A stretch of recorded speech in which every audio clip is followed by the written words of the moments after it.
For the second last time in 2021, it's Saturday Night Motorsport on the platforms of SimShed, broadcasting all around Australia, all around the world. Michigan International Speedway is the virtual venue for tonight's Weekend Warriors Cup car racing action. The Apple Blossom 450, the penultimate round of what has been an incredible season to this point.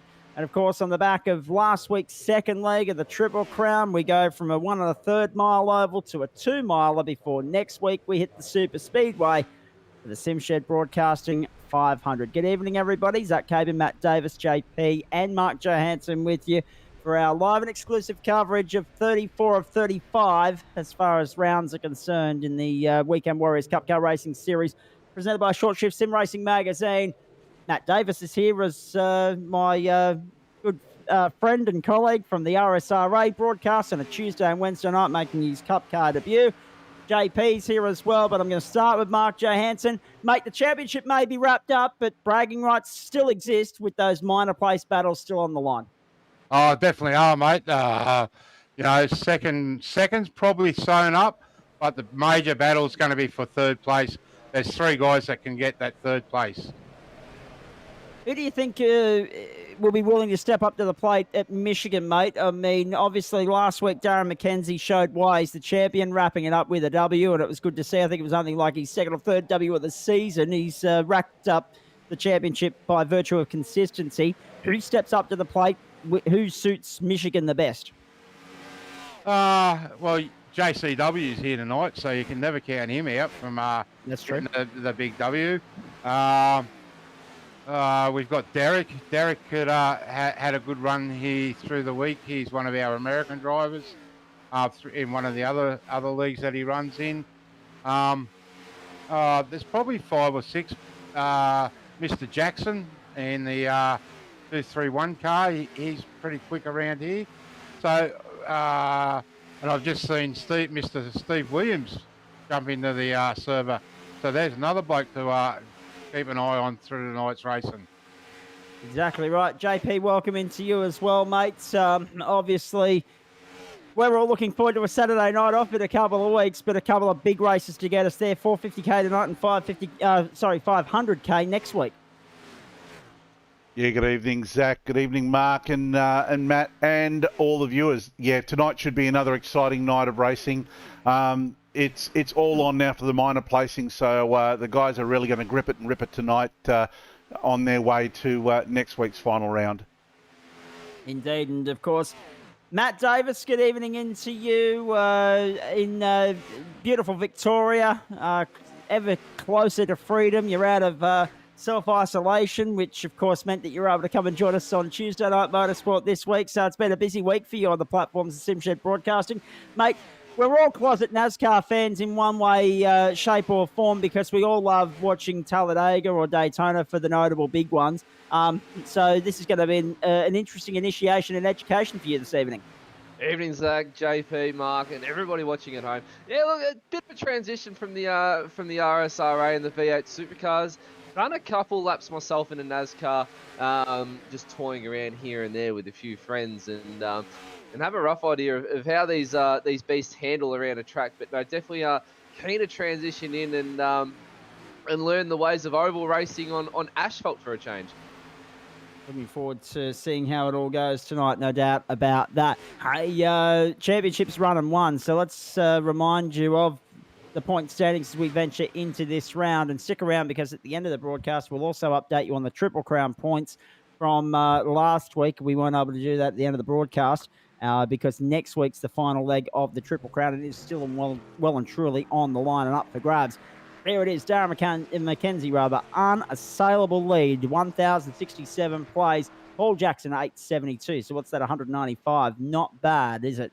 Dylan Davies, 856, and Scott McClintock, 741. Steve Williams, 699, and Josh Carroll Walton on 676. 8 back to Ruben Phelps. So have a look at that. Obviously, second still very much on the line. Dylan Davies within distance of striking distance of Paul Jackson, 16 points there. And then you've got Stephen Williams and Ruben Phelps only separated by 40 points. Adam Ariel's there on 6:16. Tristan Koch on 6:09. So there's another one that could change hands before the end of the season. And Jamie Nankervis on 5:89. We'll let that continue to scroll through. You can have a look at where your favourite driver's sitting at the moment. Michigan's an interesting test tonight. Mark Johansson, we'll have a look at the race info in just a moment. 140 laps, 450k, and it's a nice 2 miler, so expect plenty of speed. Yeah, definitely. The places to watch here are out of turn 1, 2. You tend to drift up into the wall, so that's a big magnet there, and on the outside there. The rest of it's pretty well wide open. So it's could be some high speeds. It's one of the fastest tracks because of how wide it is. We're going to be careful too tonight when you look at this broadcast as well, ladies and gentlemen, because it's the first time that we've gone daytime racing in a while. We haven't had too many daytime race meetings in my last few involvements with the Weekend Warriors. They've all been twilight starts into nighttime, but Michigan's one of those rare ovals where night racing is rare.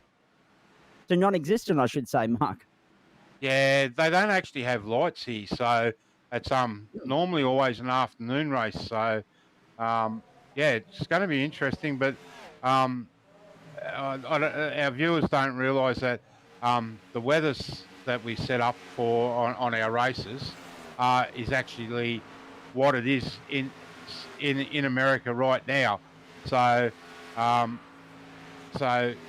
Saturday morning or Saturday afternoon it's supposed to be overcast.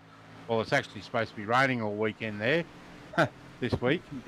So we've gone with the overcast and as close to the weather, real weather as we can get it. All right, bear that in mind when we have a look at the race info in just a moment. But one thing that we should point out with regards to this race as well, ladies and gentlemen, is that like all NASCAR races, they probably won't be won until after that last round of pit stops. We've got to get through the nitty-gritty stuff in the middle of the race, Mark, which can be, on the odd occasion, processional. What are the keys to the race tonight, mate? Where are we talking with regards to tyre wear and strategy in that regard? Because we'll have a look at the fuel numbers in just a moment. Obviously, fuel stops are going to play their part as well, but tyre wear is always a talking point with oval racing. Yeah, it's normally the front right that wears here, so you've really got to take care on that front right. Your fuel, you want to save as much fuel as you can in that midsection to try and stretch that middle section out on your tyres, and try and get just maybe 2 or 3 laps more than your competitors, just to give you that that slight advantage. Now, Ryan Barber's bidding us all a very good afternoon at the moment. So from what part of the world, I'm going to hazard a guess and say probably Western Australia, because it is still the middle of the afternoon over there. It's only, 4:30 in the afternoon. Although that being said, I'm just watching WBBL action from down in Tasmania at the moment, and the sun's still up there too at 7:30 p.m. here in Queensland. Pitch black. What a surprise. So looking forward to having Ryan tune into the rest of the broadcast, just like everybody else tuning in on the platforms of SimShed Broadcasting. Let's have a look at some race info here as we get ready to rock and roll tonight. Race info looks like this for you, ladies and gentlemen. It's the Apple Blossom 450 on the 3.2 kilometre Michigan International Speedway. So it's a 2 mile, it's 140 laps, 450.6 kilometres the race distance. 88 kilometres an hour is the pit lane speed. Remember, we've been talking about that as varying speed limits along pit lane affect the transit time and so many other factors. 70.7 litre fuel restriction tonight. I'll tell you what that means with regards to fuel burn in just a moment. As you can see, it's going to be a 3 to 4 stop race, depending upon strategy, depending upon cautions. 1.512 litres a lap is the fuel burn. So let's do the maths right now. 70.7 divided by 1.512 gives you 46.75 laps. 46.92. Oh, I tell you what, 138. It's only 140 laps the race.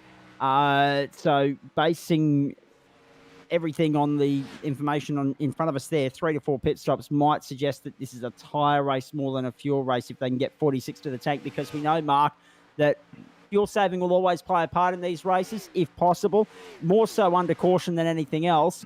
And therefore, when we look at that and say 3 to 4 stops, when probably you could get it done on 2, based on the fuel numbers in front of us, that would suggest that that tyres are going to play the critical role here, like they always do. Yeah, definitely, mate. It's going to be interesting. So if anyone can save fuel in through their two pit stops, it's going to be interesting for sure. 100% now. Drivers just heading out on the circuit for qualifying now, so we'll get that on your screen very shortly, ladies and gentlemen. But so there's the information for you.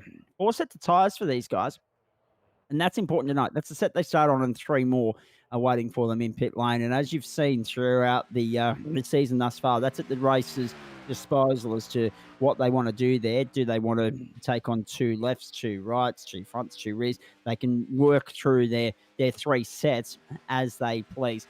16th of October 2021 at 2:35 in the afternoon. That would be Michigan's in the is it Central Time in Michigan? They're not directly on the East Coast, I'm pretty sure, so that would make it about 6:35 Eastern Daylight Time tomorrow morning. Thank Christ we're not here at that time, the ungodly hour.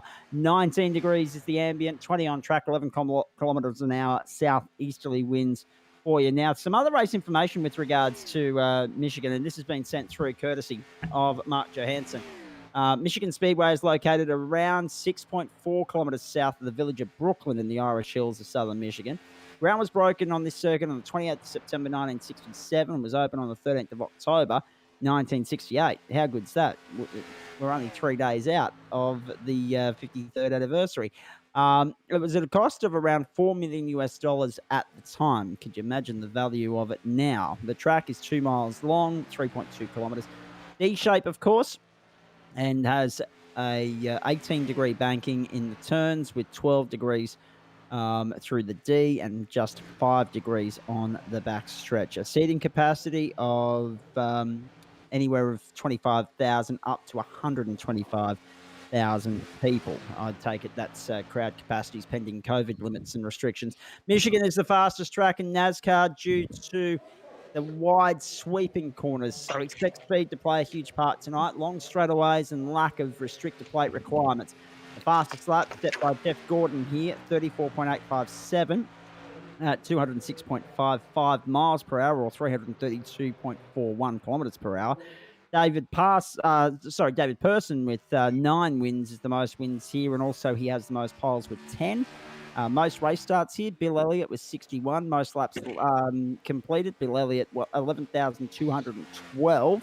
That's 22,424 miles, or 36,088 kilometres. Extraordinary stuff. So, cars out on the circuit for qualifying. Mark Smith straight to the top, and Paul Drady in behind in second at the moment. The margins are pretty tight. Hence, hundredths of a second we're talking here.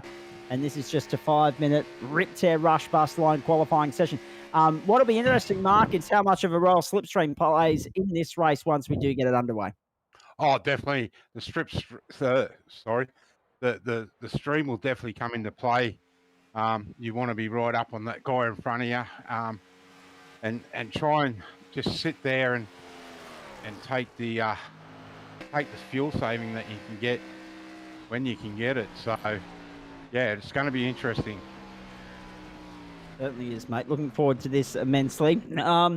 Might be an opportunity for us, with only a minute 27 to go, to just get a couple of drivers in here quickly for a chat. We had a couple of these drivers say that they'd be happy to come and have a chat to us. So I'm going to drag JCW up from his booth into ours if I can. I'm just having a little bit of trouble doing that at the moment, because he's too far down on our channels. That being said, we'll try and check in with Josh Carroll-Walden during the... there we go. Someone's been able to drag him up. Excellent stuff. Thank you very much. Josh Carroll-Walden, I just thought I'd bring you in to have a chat before we go green, mate. Good evening to you. Good to have you back on the grid. Cheers, guys. Yeah, I've been able to make the past few races for various reasons, but yeah, good to be back here and ready to race for another Saturday night. Mate, we've only got a minute here, so I won't keep you too long. Just quickly, what's the plan of attack here? And is Michigan a circuit that suits you? Not particularly. I don't particularly enjoy racing around Michigan, and I'm not super confident of pulling out a W tonight, but I'll see how it go. Well, we'll wait and see because was it Texas where you came from out of the clouds? That would be Charlotte for the 5,600. That's right. I knew it was one of the 1.5 milers. Good stuff, mate. Thank you for that. Go well, and we'll let you go back into your booth for the evening, and we'll drag you up as we can. Yep. Cheers, guys.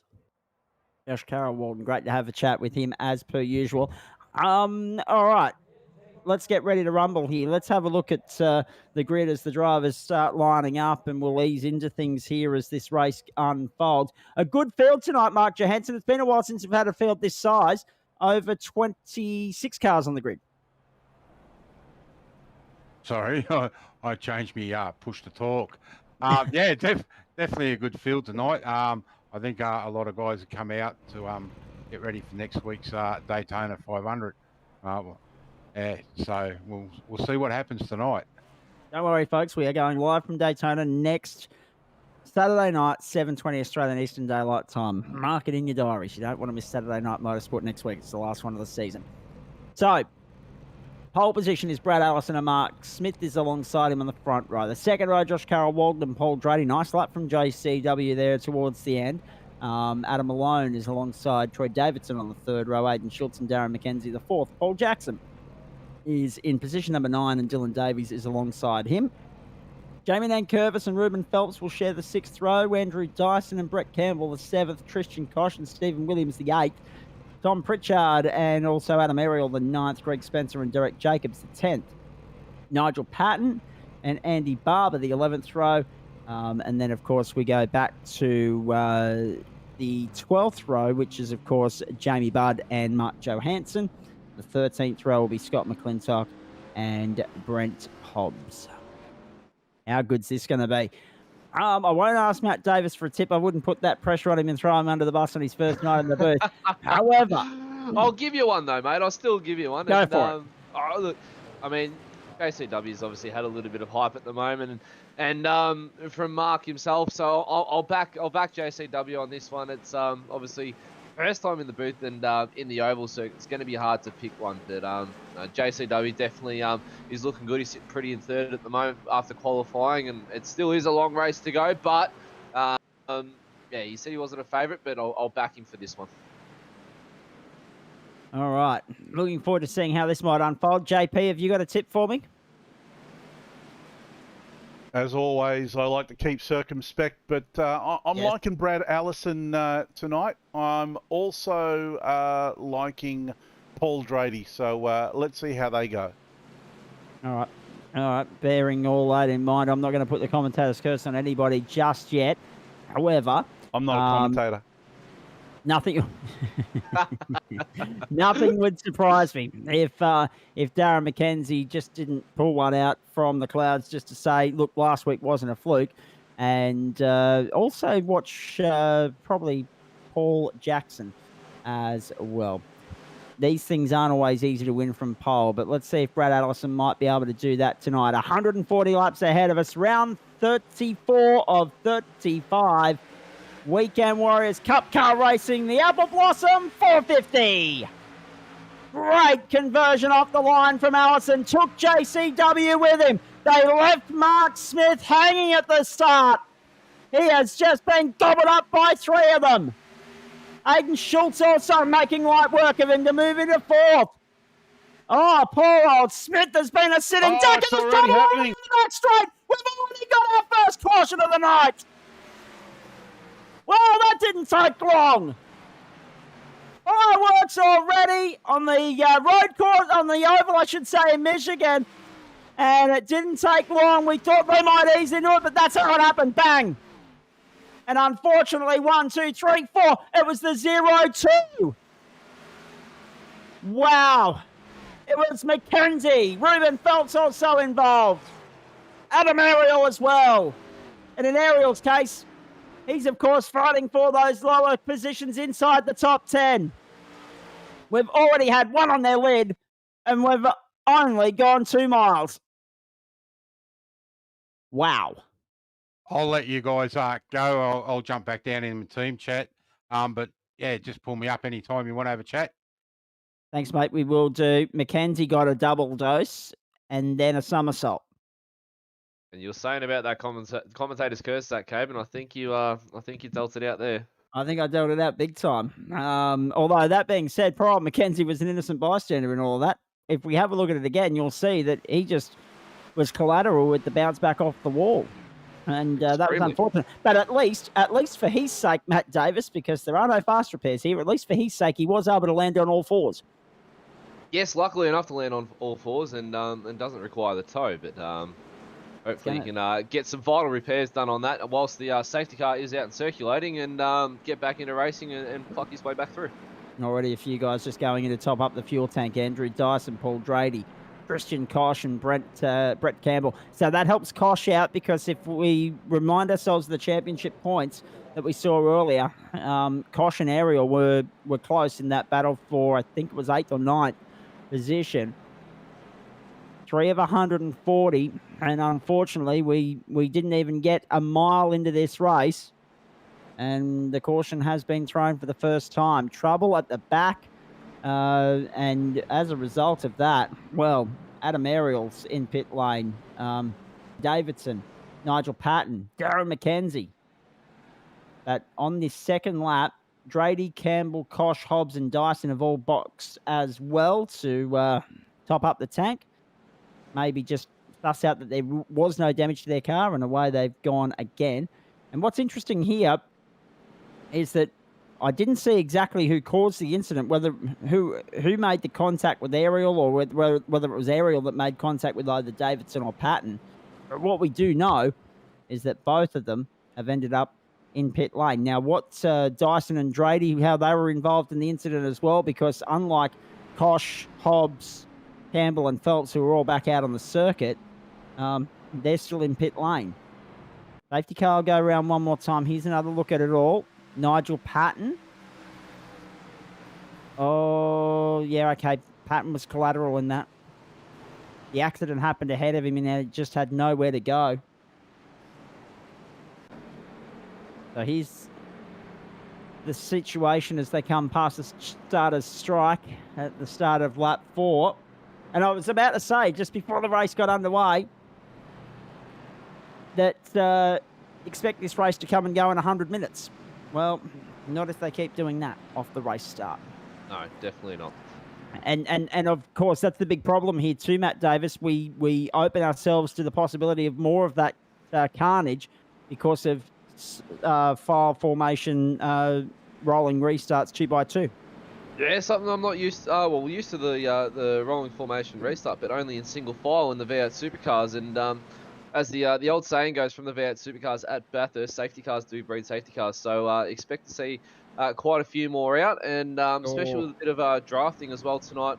The slipstream will play a big part down the back straight.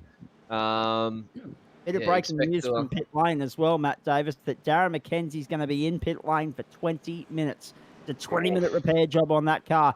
That's as good as gone for him. And but here's the thing, and we need to remind regulars and first-time viewers of the Weekend Warriors that if you make it to 50% race distance, which is the end of lap 70 tonight, you will earn championship points. So that's the rule in this series. You need to be circulating for 50% of the race to earn championship points. So even though Mackenzie's going to lose a huge chunk of time here, Matt Davis, if he can get back out, he will still grab championship points. Not that he needs them. The job is done. But, just to keep up that finishing strike rate, I guess. Back underway. What a restart from Brad Allison. Didn't muck around. Now JCW is up on the high line. I tell you what, Mark Smith had an absolute shocker start in the original start. JCW, no such misfortune that time round because he's actually converted nicely off the start from the outside. And that was the point. He is certainly going to go to the inside, JP. Have a look at this. JCW wants to lead the thing and says, thank you, Brad Allison. I'll take it from here. Look at Aiden Schultz down there on the inside as well. And Allison forcing the issue on the high side. Have a look at this. They could well be 3 wide in a moment as they come back onto the main straight. Lap fight. They are 3 wide. And Schultz wants to lead at the post and does. 3 wide in Michigan. Let's do it. Through turn 1, 2. Now we're going to get an indication of where the grip is, where the speed is, whether it's the high line or low line. And already JCW is tucked in back behind Brad Allison. So he has decided that running in the middle is not going to help him. He's going to work with Allison and try and make it happen on the high side. Now Allison comes back down. Schultz and Carol Walden side by side. Look at Jackson trying to squeeze his way through the middle. Jackson was one of the other names I mentioned there. I've already put the locker on McKenzie. Hopefully it doesn't work for Jackson as well. Through they go. 3 wide still. Sorry, boys. You're meant to be keeping the 3 wide stuff for next week. That's when we're supposed to run out of our voices. This is all a little bit too much too soon, eh? Just a little bit, yeah. Well, the crash on lap 1. I mean, it's been a while since we've had a lap 1 caution, hasn't it, JP? Yeah, absolutely. This kind of feels like it's the last 30 laps, not the first 30 laps. Oh, well, if it keeps up that intensity all night, Matt Davis will enjoy his initiation to the Weekend Warriors Cup Car Series. Definitely. Onto the main straight they come. 7 laps in the book. We're on lap 8. Allison the leader from Jackson and Schultz. Schultz now tucked in behind Jackson. Jackson moving up nicely, up 7 positions already. Schultz up 3. Smith, despite that poor start, which sent him back to 6th, has now worked his way back to 4th. And he is fighting alongside JCW at the moment. There's the 33 going by. Stephen Williams on the outside. That was Adam Malone. So we're yet to get a great indication of where the speed is at the moment because both lanes are working freely and working together. And the pace is good in the early stages here. In the low 39s at this point in time. Schultz is sitting there and behind Allison. They're 1 and 2. Have a look at this. Through turn 1. Let's ride with Greg Spencer.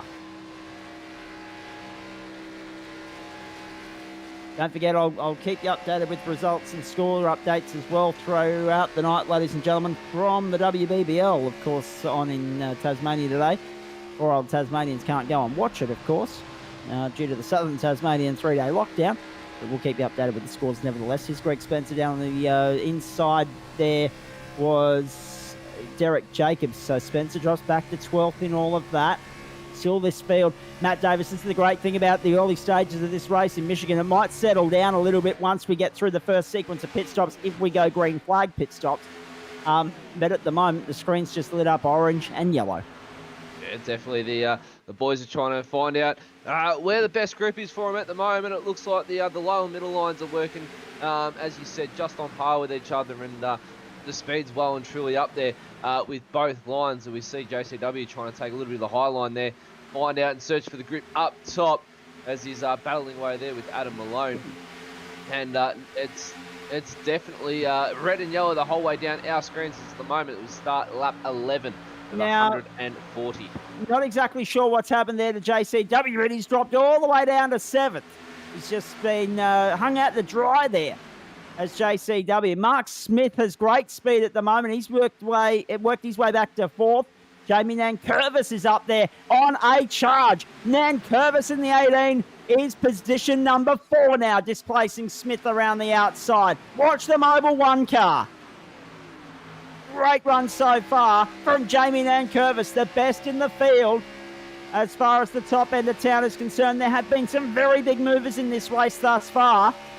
Aiden Schultz up 5, Paul Jackson 6, Jamie Nankervis 7, Stephen Williams in 8 positions gained. Tom Pritchard, I should say, is 10th, 7 positions gained. Greg Spencer 8, Derek Jacobs 8, they're 11th and 12th.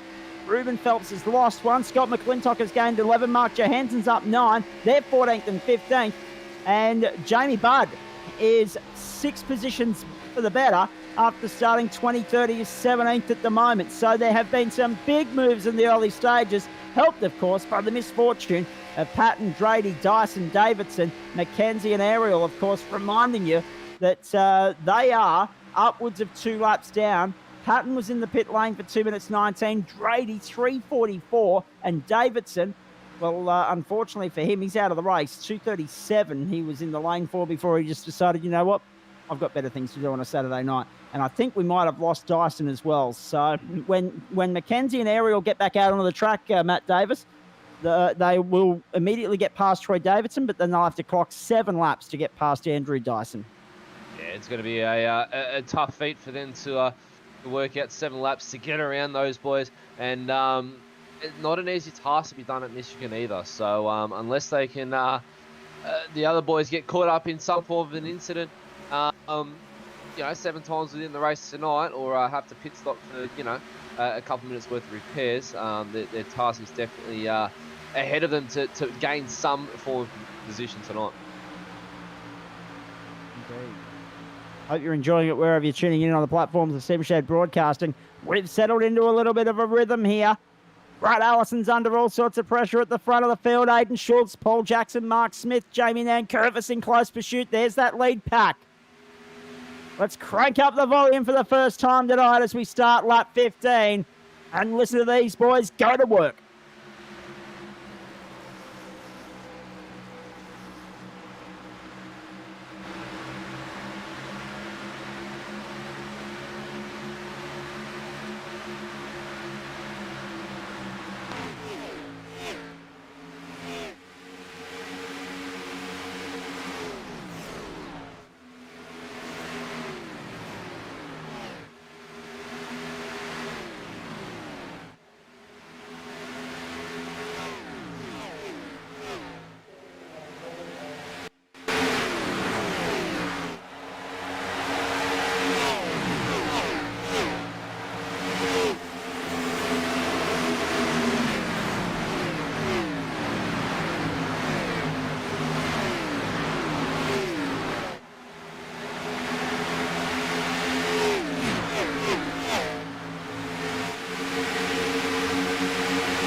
Lap 19 of 140. Have a look at this, ladies and gentlemen.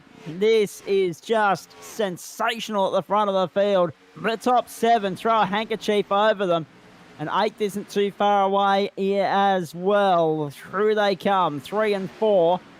It is Brad Allison leading Aiden Schultz and Paul Jackson. Mark Smith's tucked into 4th after bouncing back after a shocking race start. He's got Adam Malone for company. Josh Carroll Walden slipped back to 6th, trying to work his way through on the comeback trail. And he said that this wasn't going to be his strongest track, but remember, he started so well. Unfortunately, as it settled into a rhythm, those that are stronger have come to the fore. And at the moment, it's the 0-3 of Brad Allison leading the way. Early observations from you, Matt Davis? Such an intense field tonight of drivers and high quality grade of drivers as well. I mean, the top 5 just slowly creeping away now from JCW. And they're looking to be the hard chargers at the moment. As I'll stand corrected, JCW's found 3/10 there coming across the start line there, and they're slowly creeping away now from Jamie Nankervis. So high quality field, extreme pace tonight that these drivers are going, and it start to file down as Paul Jackson now has gotten past Aiden Schultz. And Brad Allison. In fact, Schultz got swamped in that. Matt Davis, he's gone back to 5th place. He was running 2nd a short time ago, but Allison's been swamped with Smith on his inside. And, Jackson, I should say, on his inside, and Smith in behind. So all of a sudden, there's serious pressure on the race leader, and Jackson goes down the inside to the lead. And look at this. Look at Smith. He fancies an opportunity here to use Brad Allison or Paul Jackson as a drafting partner. He's having the best of both worlds here at the moment. He was teaming up with Jackson. Now he's chosen for Allison to be his dance partner. Neither's working for him at the moment. He can't find a way in edgeways at the moment. He'd love to get up there alongside these guys and make it a 3-way fight. Better yet, overrun them and take the front running and take the lead here, but not to be just yet. As Jackson comes down on the inside now of Allison to take the lead into one, and they were very close to a touch, which would have been catastrophic at this time, given that all the 6 fast men of this race are in the main pack right now, and Jamie Nankervis isn't far off. And we've seen so often that when one goes, 2 and 3 closely follow. Through they go again. Allison, Jackson, and Smith, the top 3. We're on lap 23. Jackson's just yielded there to Brad Allison and given up the fight a little bit and decided to tuck back in the slipstream.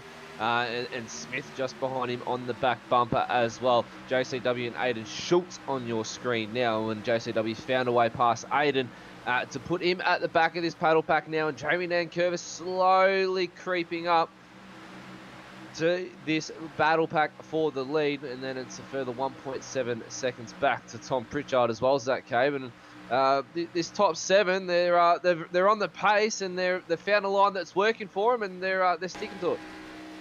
Indeed they are, mate.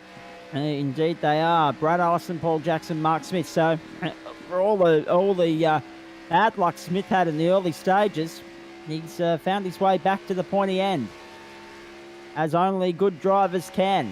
Lap 25 of 140. Now remember, 46.75 is our expected fuel range, based on the numbers that we crunched at the top of the broadcast.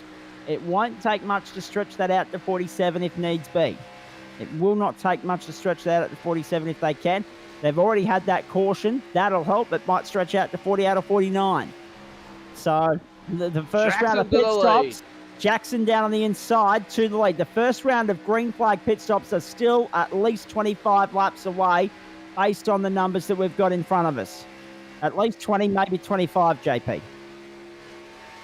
Yep, that all sounds right. I reckon that move was actually strategic by Allison. It kind of looked like he let Jackson just take that lead so he can slot in behind him and save a bit of fuel. Wouldn't be the first time we've seen someone play tactically like that in the Weekend Warriors Cup Car Series. Have a look at this. Mark Smith all over the back of Brad Allison. You're getting a good look at the rear end of Brad Allison's car at the moment. Down the inside of Jackson again. In there in 4th place is Malone, then Schultz and Carol Walden. Schultz has got good pace tonight. It's just a matter of getting some luck. He's had all the pace in the world. Walked away to the podium last week. He was a little bit surprised by that in Nashville. Now we'll wait and see what he can do on the high-speed oval of Michigan. Throwing up a beauty thus far this race. Lap 27, side-by-side running. If it's like this for the next 113 laps, you've earned your price of admission, and you've well and truly got value for money there, ladies and gentlemen. 27 of 140 as they head into turn 3 once more. Malone up there on the outside now. having displaced Schultz. Smith is there in 5th as well. So Smith actually getting hung out to dry once more. He was 3rd a lap ago, now 5th across the line. JCW latching onto his tail. And Brad Allison back to the lead, but Jackson has the run on the high line. Will Ariel be able to... not Ariel. Will Malone be able to get close enough? I had the first name right, Adam.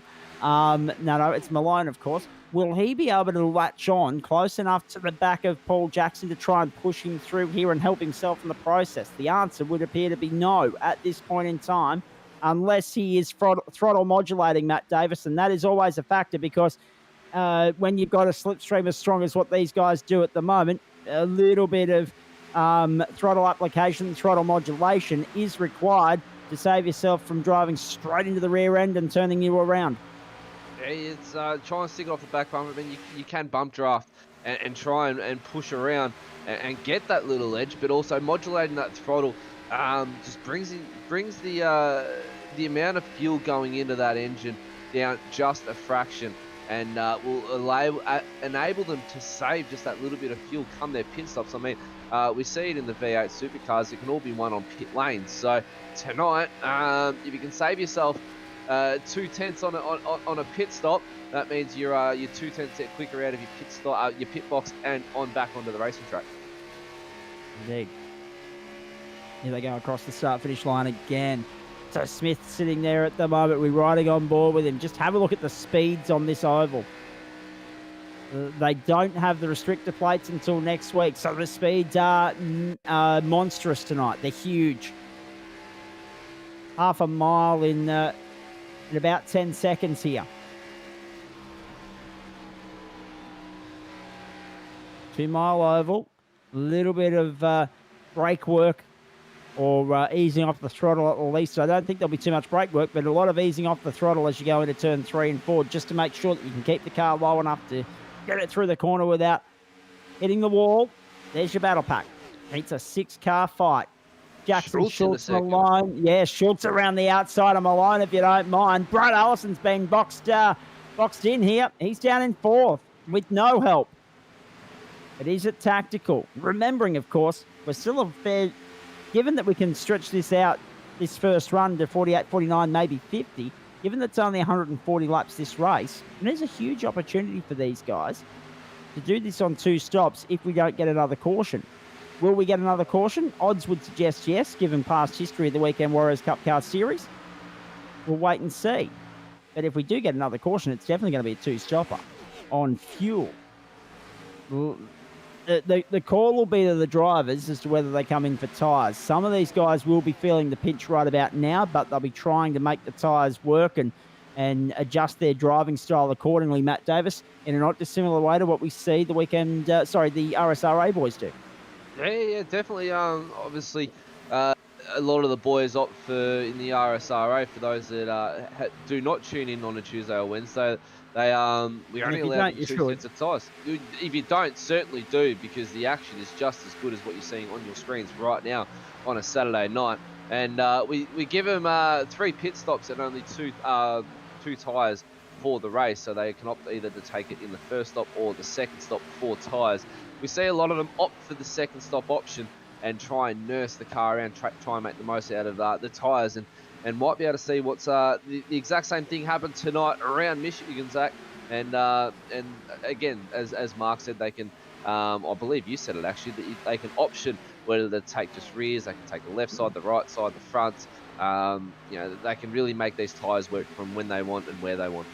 And bear this in mind too. If we get a very late caution and they've got any spare rubber in the lane waiting for them, it's all going on. 100%. We've seen that on a couple of occasions.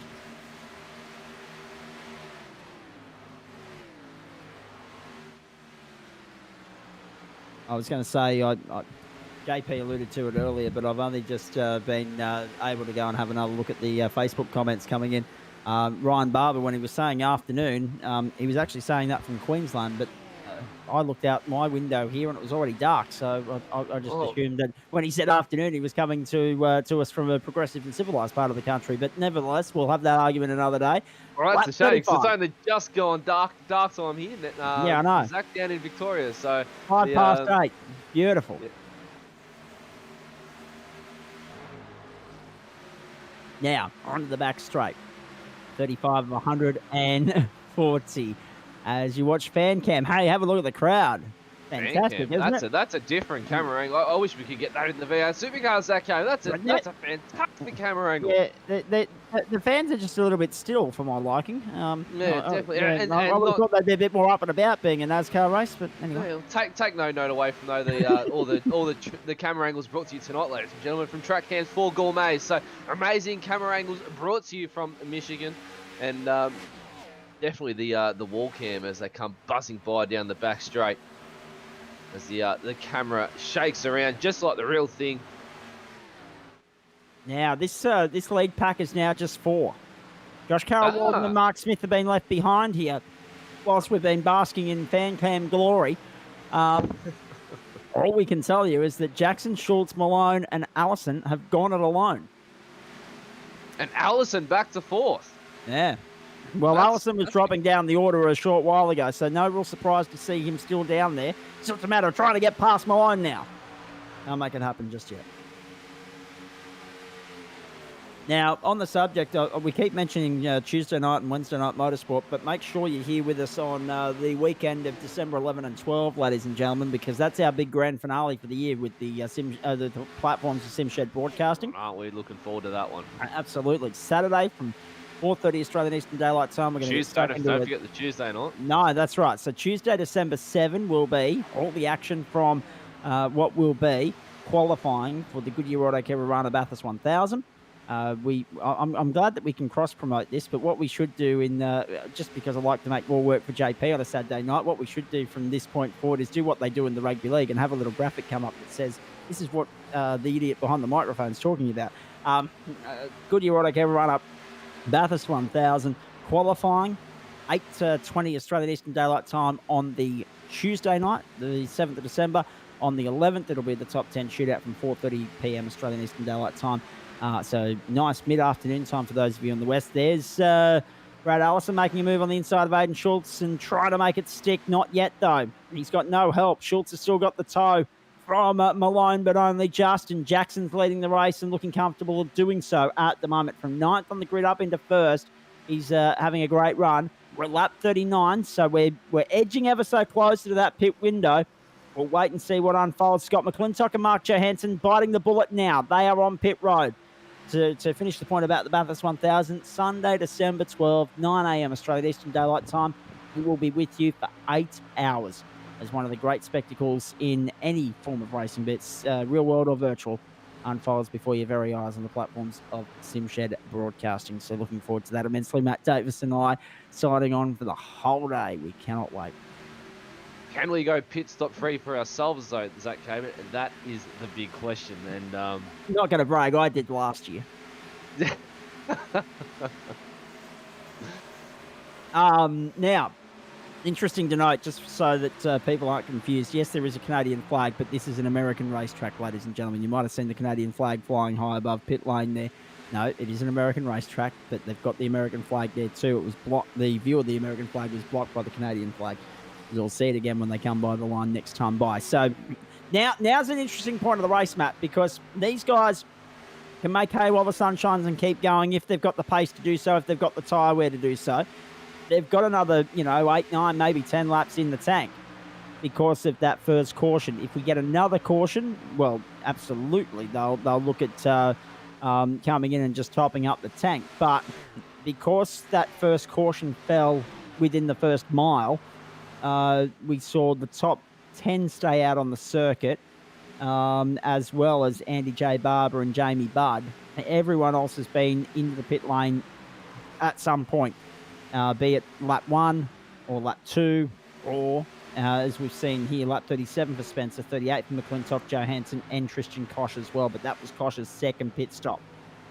A lot of traffic here at this point in time, the end of lap 41. We have got 15 cars still on the lead lap. And remembering, you're looking for a caution for any of these guys to start getting their lap back. So at the moment, 15 in contention on the lead lap. Lap 42 of 140, so less than 100 to go. Yeah, these drivers really are hoping for a caution to come out within the next 5 to 7 laps, Zach, so they can dart down and retain their positions of where they are. Obviously, pitting under green around an oval track, one that I know that you do lose out a lot of time and can go a lap down that quickly. So these drivers at the moment in the battle pack for the lead, the top four now, they've skipped away from JCW as well by 3.5 seconds. So JCW obviously trying to really save on the fuel now without the slipstream. Indeed. So Paul Jackson, Adam Malone, Aiden Schultz. I'll tell you what, I'm impressed by Schultz's run. He's probably due for a win in this competition. He was on the podium last week. Clearly, that car is hooked up nicely for him tonight. And given the misfortune for Ruben Phelps early on, where he has been on pit lane already, Schultz will be hoping to fly the flag for his team tonight. Now, Jackson's being held up by lap traffic here. This is critically important. Or actually, no, alternatively, I was making the same observation as JP in my e-piece here, but alternatively, was he going to use that lap traffic to try and get a tow? It didn't work either way. It did not work. And Schultz, Malone, and Allison give good chase at the moment. Lap 44. There's Allison to the inside. Allison to the inside of Schultz, set up in a third once more. So Allison begins to climb back to the top of the mountain. Onto the main straight they go. Side by side, Schultz edges him out on the outside. 45. So remember, we're starting to get to that fuel window. 46 was the number we mentioned at the top of the broadcast. The caution that ran for the first 4 laps will stretch that out ever so slightly, maybe 48, 49 we're thinking now. Certainly not, I'd be surprised if they can stretch it all the way to 50, and I'm even more surprised given the state of play with regards to tyre wear. It'll be interesting to see now if they're planning for 2 or 3 stops from here, Matt Davis, and how that determines or affects or impacts their tyre selection in terms of whether they take 2, 4, fronts, rears, lefts or rights. Yeah, definitely. It'd be good to see him doing on a 2-stopper tonight, but definitely I'm edging towards a 3-stop race tonight. Tyre's going to be a big one, though. What are the drivers going to do? Obviously, we can't tell what's going on in virtual world, but we can definitely tell at the end of the race, or when they're back out on track. That is what tyres they have chosen with how the cars are going to grip out as Mackenzie just gets out of the pit lane now. So Mackenzie on track in 16th position. Sorry, in 23rd position, I should say, at the end of 17 laps. So he is 29 laps down on the leaders. Let that sink in for a moment. So he has to get to 70 to get classified. And the furthest he's going to get is about 110, 111 tonight. Not a good night at the office for Darren McKenzie. That still gives him the 50%, though. That's still championship points in his book as well, Zach, so you can't forget that one. Exactly right. Not that he needs him. He's the champion already, but yes. Just to rub salt into the wound, that's not a bad thing. Hey, Paul Jackson's the leader. As we go to a replay here, and this is Mark Smith running into some trouble as he's come down on the inside of Josh Carroll Walden. Yes, he used lap traffic to the advantage there, got the tow, and then moved down on the inside and said, I'll take JCW as well. Thank you very much. And blitzed him by a mile, mind you. He's left JCW in the dust. Absolutely. Nankervis and Barber on pit road. This battle at the front continues. Have a look at this. Half a second separating the top 4. And Jackson gets his way back to the front. Alton gets back to second. Highest he's been for a few laps. Malone is third. Schultz is fourth. Then it's a gap of 3 seconds. Back to JCW. And look at that. Brad Allison bites the bullet and comes in at the end of 48. Everybody else onto their 49th lap. However, 48, 96, 144. He's okay. He can get home from here on 2 stops. Everybody else that's stretching it out now And he's doing so purely for the sake of having that ever so slighter 2-4 mile advantage on Rower at the end of the day. I'm not sure how much of a difference it's going to make at the back end of the race when the tyres are all shot, but 2 to 4 miles could be all that they need at the pointy end of the night, or the business end of the night, I should say. We are watching all the 3 leaders in the lane now. Whoa! Big lock-ups! Big lock-ups! Line! And so too was the lap traffic behind him. Wow! So Jackson, Schultz, Malone, Williams, Carroll, Walden, and Phelps all in. Of course, you saw the rest of the field head back out on the racetrack, including Mark Smith and Brad Allison. That was brave from Allison to go earlier than everybody else. We avoid a caution despite JCW having his moment on pit road. Oh no, and JCW! This is the box! JCW's in all sorts of trouble on pit road. This is a disaster for him. And Greg Spencer's the leader. But he's out of sequence with these guys. He pitted on 37. Allison's coming by. He's going to be in a good position here in a moment, Brad Allison. Don't worry about that. Fastest lap of the race so far for Jamie Nankervis. 38.95. First one into the 38s. There you go, and Brad Allison's in the tow. So Jackson is going to be the leader here, but not for long. Straight down the inside goes Allison. The effective race leader is Mark Smith. He pitted on lap 43, so he's a little bit out of sequence with these guys. Look at the up and under now from Jackson on the inside of Allison across the post. Jackson goes to third. Jackson has the advantage of being able to use some slipstream here with lap traffic in front of him. And now, oh boy, the shots have been fired. The fireworks have gone off. And Smith is the next target, but lap traffic collateral's in the way at the moment. 51 of 140, and this race is just getting started.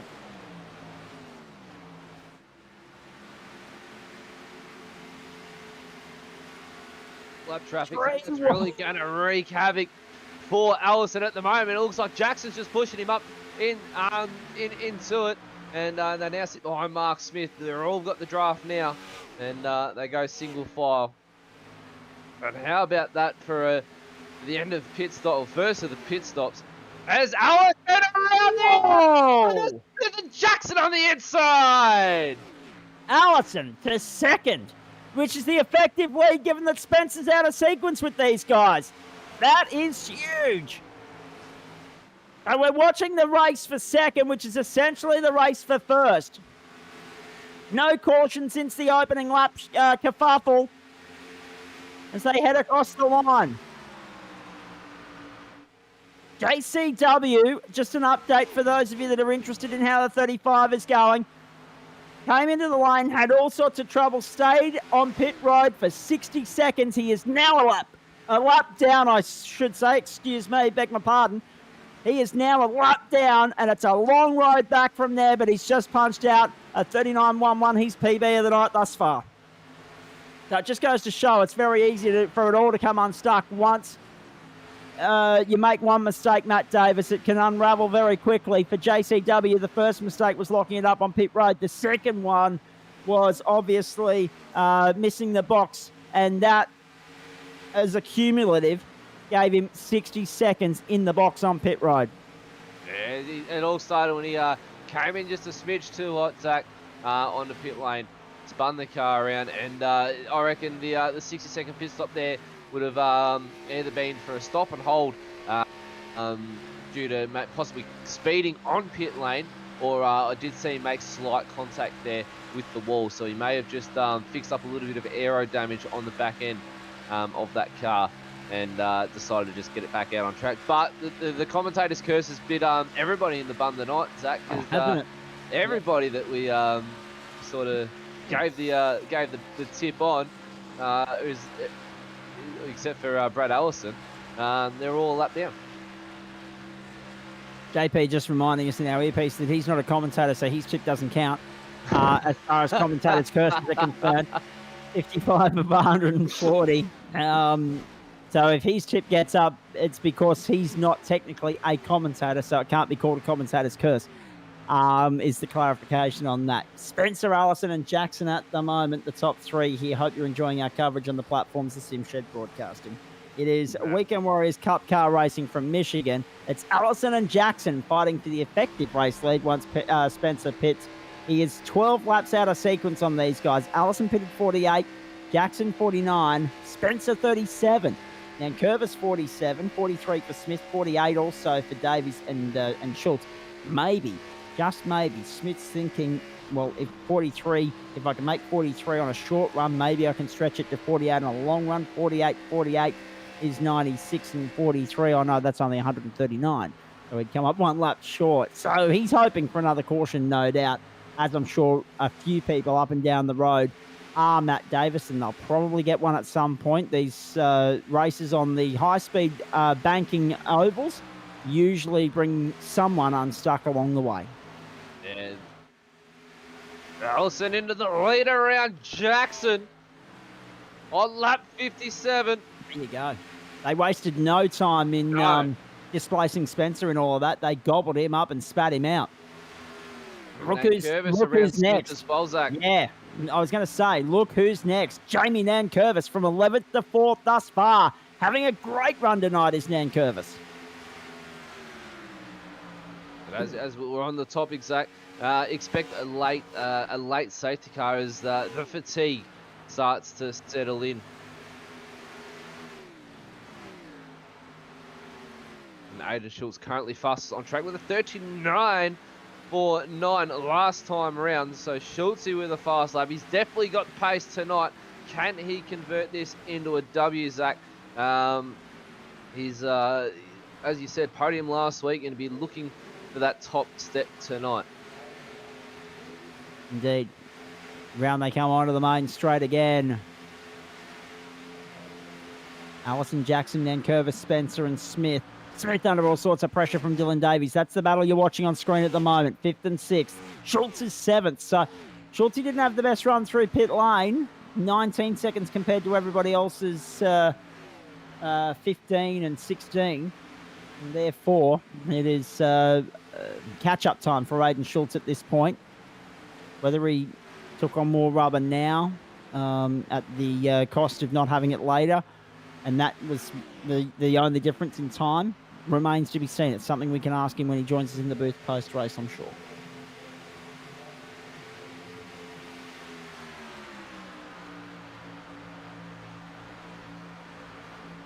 Let's have a look at this. Allison, Jackson, Nankervis, Spencer, and Smith. Big mover tonight so far. Spencer up 15 positions. So too Scott McClintock. Macho Hansen up 13.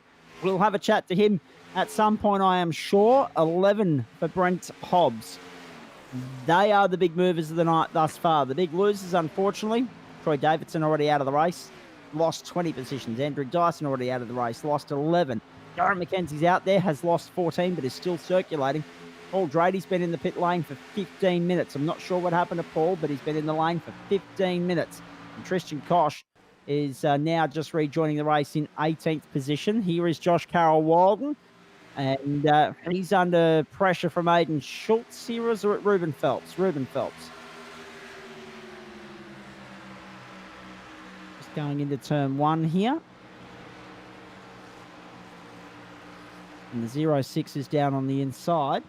Not sure what eventuated there, but at the moment, nothing we're told. JCW is sitting down in 17th position. Tristan Koch 18th. So a couple of those guys looking for some points to cement their place in the top 10.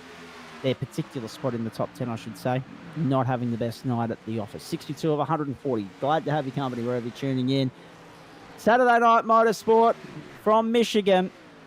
Our second last outing for Weekend Warriors Cup Car Racing in 2021. Good to have Matt Davis in the booth for the first time on a Saturday night. Maybe a sign of things to come, who knows.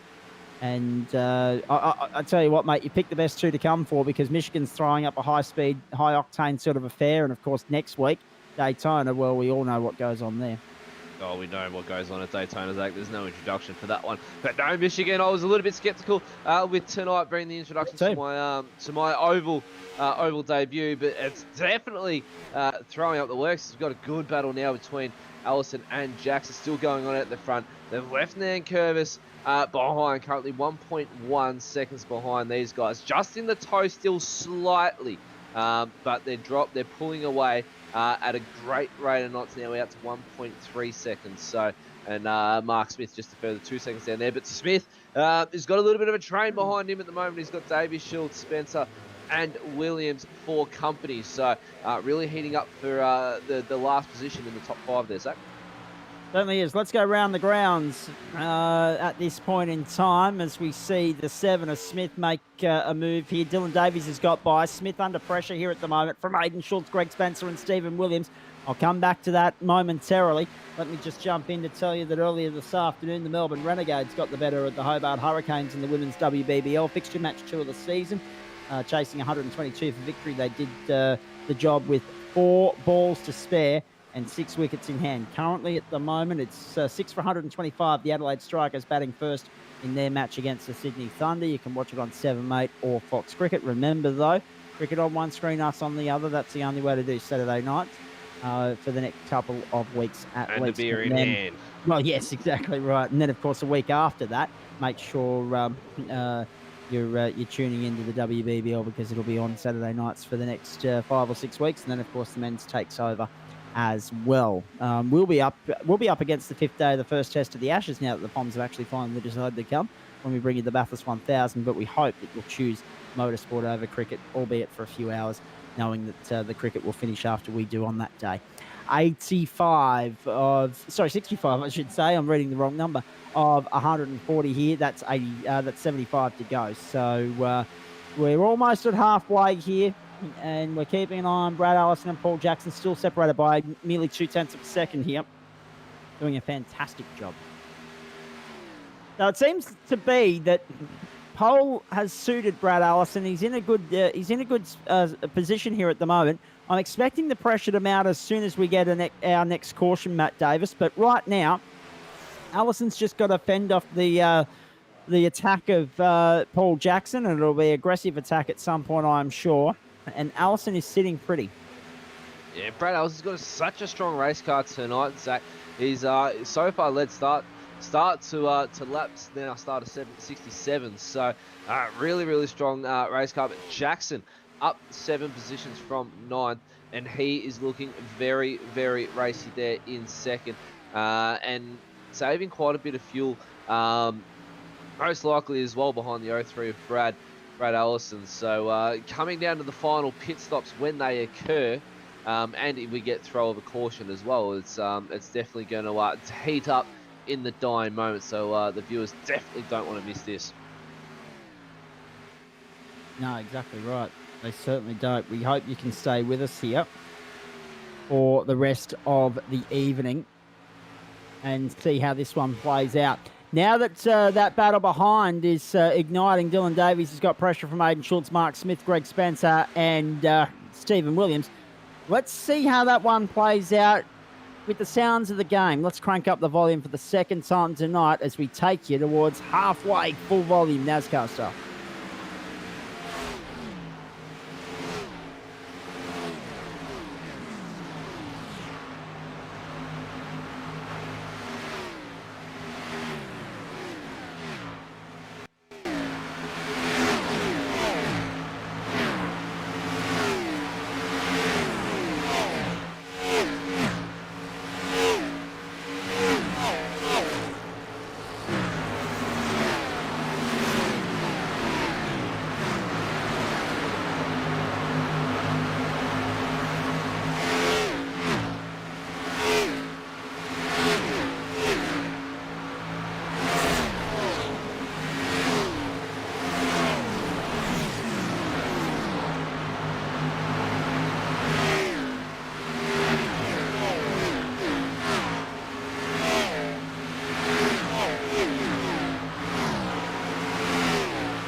past half race distance.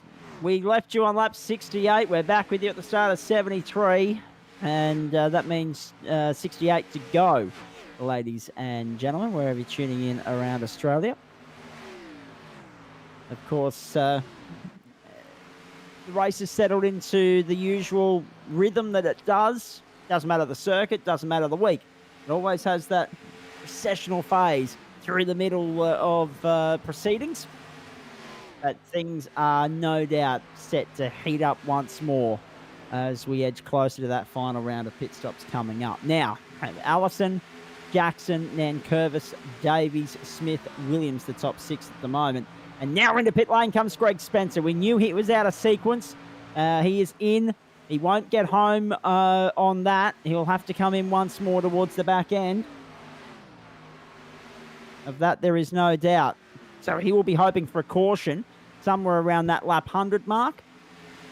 And then he'll be absolutely smack bang on, ready to go to the checkered flag. Now, have a look at this. Brad Allison and Paul Jackson first and second. We've got damage on one of the cars there on the high side. That's the 90. I think That's he's had Nigel that for quite a Patton. few laps as well. So that won't be helping you straight line. No, definitely. And I think it was one, and Patton got caught up on that pit lane entry kerfuffle as well when we saw JCW and a few others sort of go the opposite way and go down the pit lane backwards almost. We've had a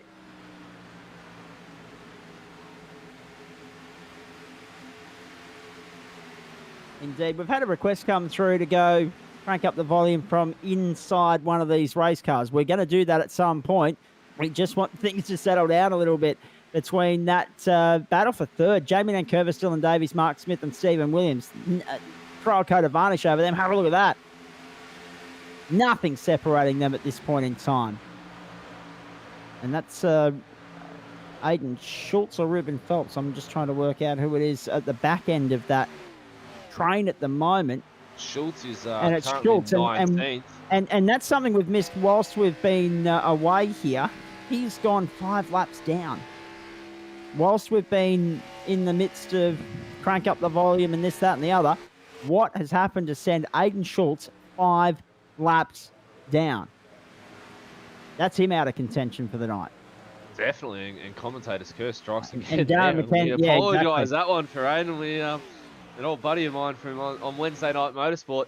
Exactly.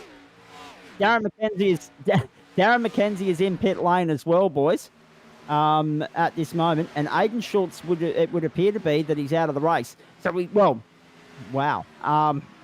So whatever's happened to Schultz, we've really put the mock order in, but it didn't result in a safety car. So whatever's happened, I'm not entirely sure. We'll see if we can find that out for you. Here's Mark Smith coming down on the inside of Dylan Davies in the meantime. Stephen Williams is there as well. Jamie Nankervis still holding on to third. Allison is still leading the way, and Paul Jackson is second. But just with regards to, Aiden Schultz, he made it to lap 70. So let's be very clear about that. He made it to lap 70.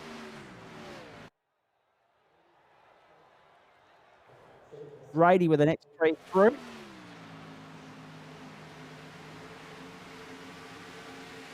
And we just had a moment there where I lost live timing, folks. So I lost all my reference points, but we're on lap 78 of 140. We're waiting for the next round of pit stops. Brad Allison leads this by 1.1 seconds. Yeah. All we're reliably informed is that Schultz is out of the race. Now, what's interesting here too, his internet crashed. The U-pick, Zach Gaben. The NBN U-pick. Yep, absolutely. Oh, geez. I feel sorry for Schultz. He's in and has crashed. He's in the pit lane. He's out of contention. That's really unfortunate for him. Darren McKenzie has got back into the race. Tom Pritchard is just about to get to half race distance. He is, a fair whack off these guys. 8, nearly 9 laps down. But he's about to get classified at the conclusion of the lap that he is currently on. And Darren McKenzie is still 22 laps off that mark. Aldraddy's been in pit lane for 20 minutes now, so it's not looking likely that he'll make it to the checkered flag unless he can get that damage sorted before lap 102. 103. Just err on the side of the caution so that you can get out there and complete the 36 laps required to get into classification territory. So there's been a bit unfold, Matt Davis, and so many times we talk about the mechanical problems of the sim world being technical, and it's amazing, isn't it? A first world country with third world internet. Here we go again.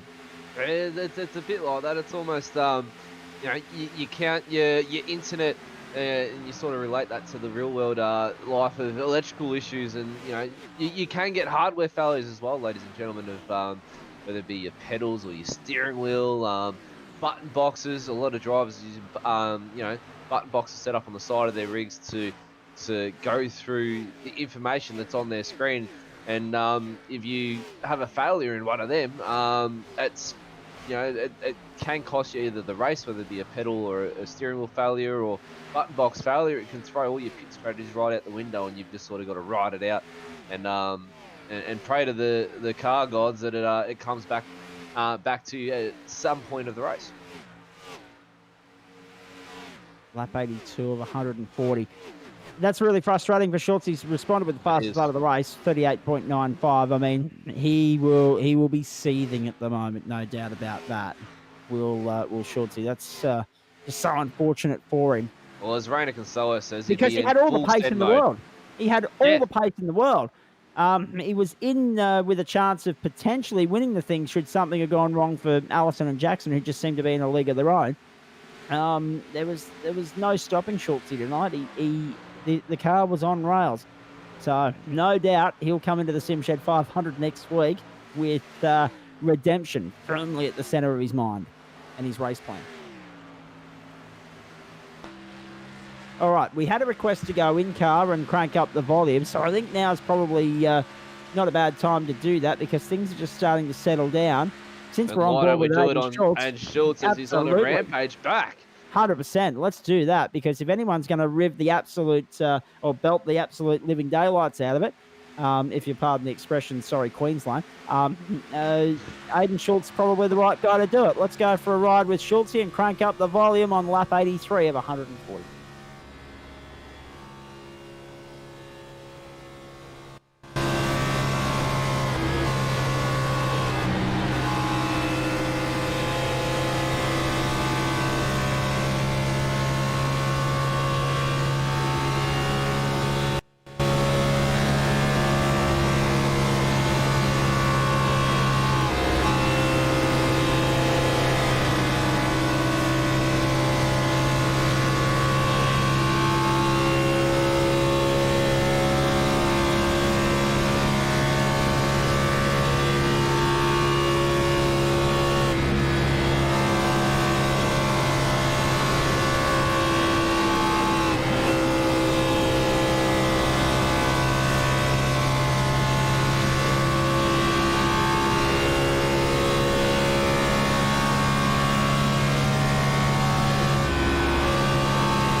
Good on you, mate. Thank you.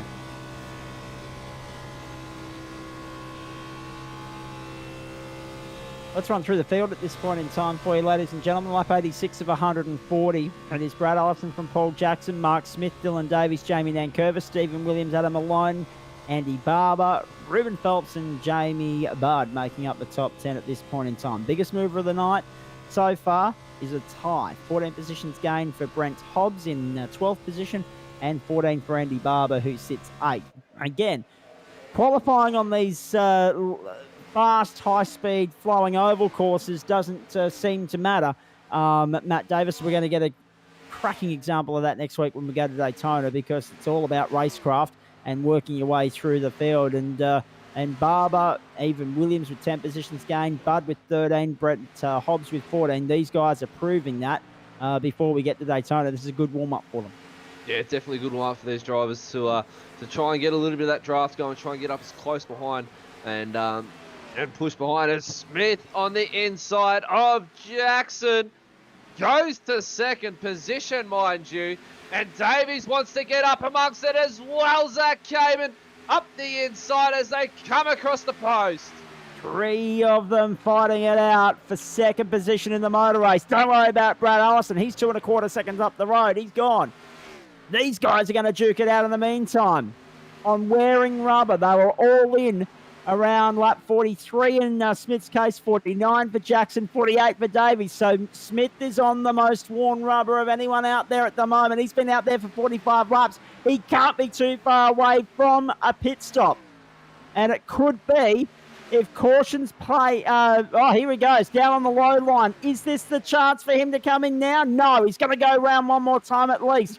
This will be the 47th lap or 46th lap of his stint. It's quite extraordinary that he is running this strong. He's second at the moment. Jamie Nankervis jumps into the pits on that note. What's going to be interesting here is when he jumps compared to Jackson and Davies, knowing that he's a couple of laps out of sequence, because Jackson and Davies will be hoping full well that they can stretch this run out a couple more laps. Here's Jackson down the inside now. Jackson's going to second. Forget about it. Smith's a sitting duck there. Davies will try and, weigh in on this as well, but hasn't been able to as yet. When will Smith release himself from this battle? Across the line we go. 47th lap now, Zach. So yeah. Last pit stop was 43. So Allison's checked out at 2.6 seconds ahead. This is a critical lap for Smith because if he saved no fuel, this will be his critical number. This will be where he has to come in.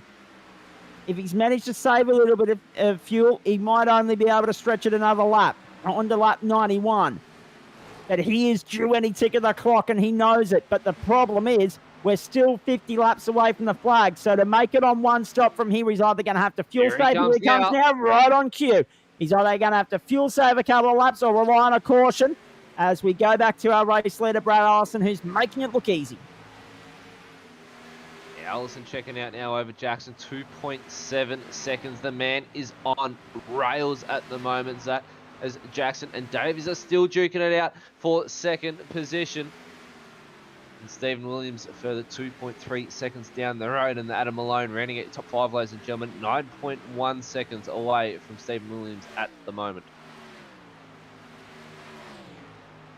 Smith in his pit box. Here they go.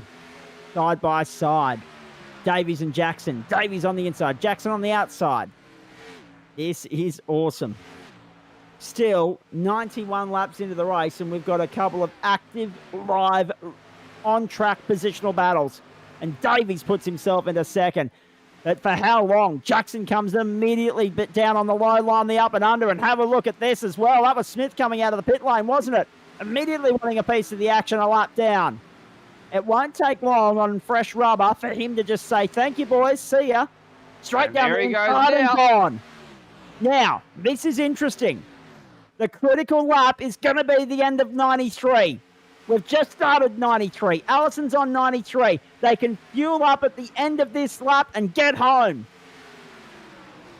But do they want to wait until 94 to be absolutely certain and make it 46 and have a full tilt? That's the question, and that's the scenarios that will soon be answered and soon be the forefront of our attention here for you, ladies and gentlemen. So much yet to play out as Allison comes round onto the main straight, and he goes again. But this is only going to be the 46th lap of his run. He pitted on lap 48, so he too is in the window. Dylan Davies bites the bullet. He's in now. Jackson continues on. Williams does as well. Oh, no, we've got some trouble up ahead here. We had a car in the wall, but a car that kept going, and that was how close we were to throwing the form guide out the window, Matt Davis, because it could have been a caution and it could have been everyone stops, everyone fuels up, everyone gets home. Yeah, we saw Dan Curvis get extremely close up top and a little bit too close for comfort. Had a little bit of graze of the wall. Few sparks came off, but was able to keep on going. Allison's in. Jackson just pitted as well. So the top two are in. Effective race leader at the moment, Stephen Williams. And Dan Curvis really putting the pressure on Smith now.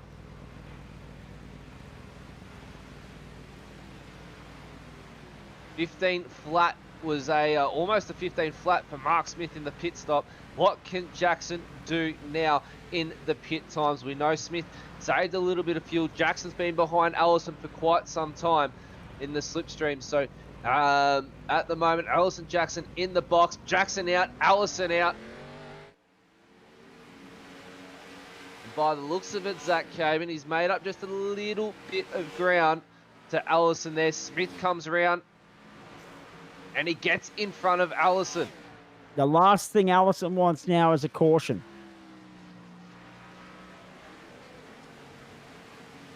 The last thing Allison wants now is a caution. Nan Curvis won't get 52 laps out of his tank. So forget about him. He's sitting sixth. He's relying on a caution to save some fuel or to top up the fuel tank. Smith might be a threat, but he's got to stretch at 50 laps. Spencer, we know, will have to stop again. Phelps will have to stop again. Malone and Williams will both have to stop in the next short while. They're both on their 47th lap here, 48th now for Williams. Malone might come in this time by, but this is a big run from Williams. Yeah, Malone's in. Williams, this is a massive run. 48 laps into the run. A full green run for Stephen Williams.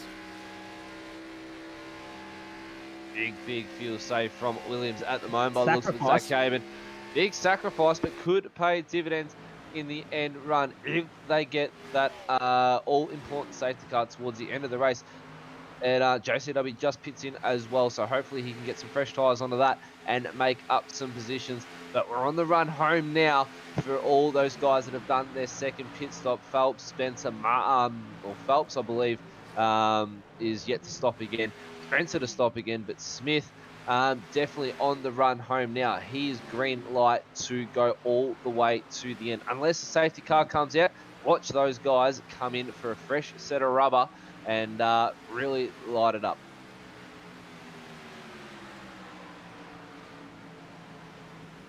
So Phelps is on pit road. Williams will come in this time by surely. Yes, he does. We are 43 laps away from the end here. And what a 43 laps they promised to be. Smith, Allison and Davies will be the effective running order. But we know Smith is relying on either a big fuel save, a big sacrifice, or a caution. I like his chances of the latter more than the former if either one's going to work for him.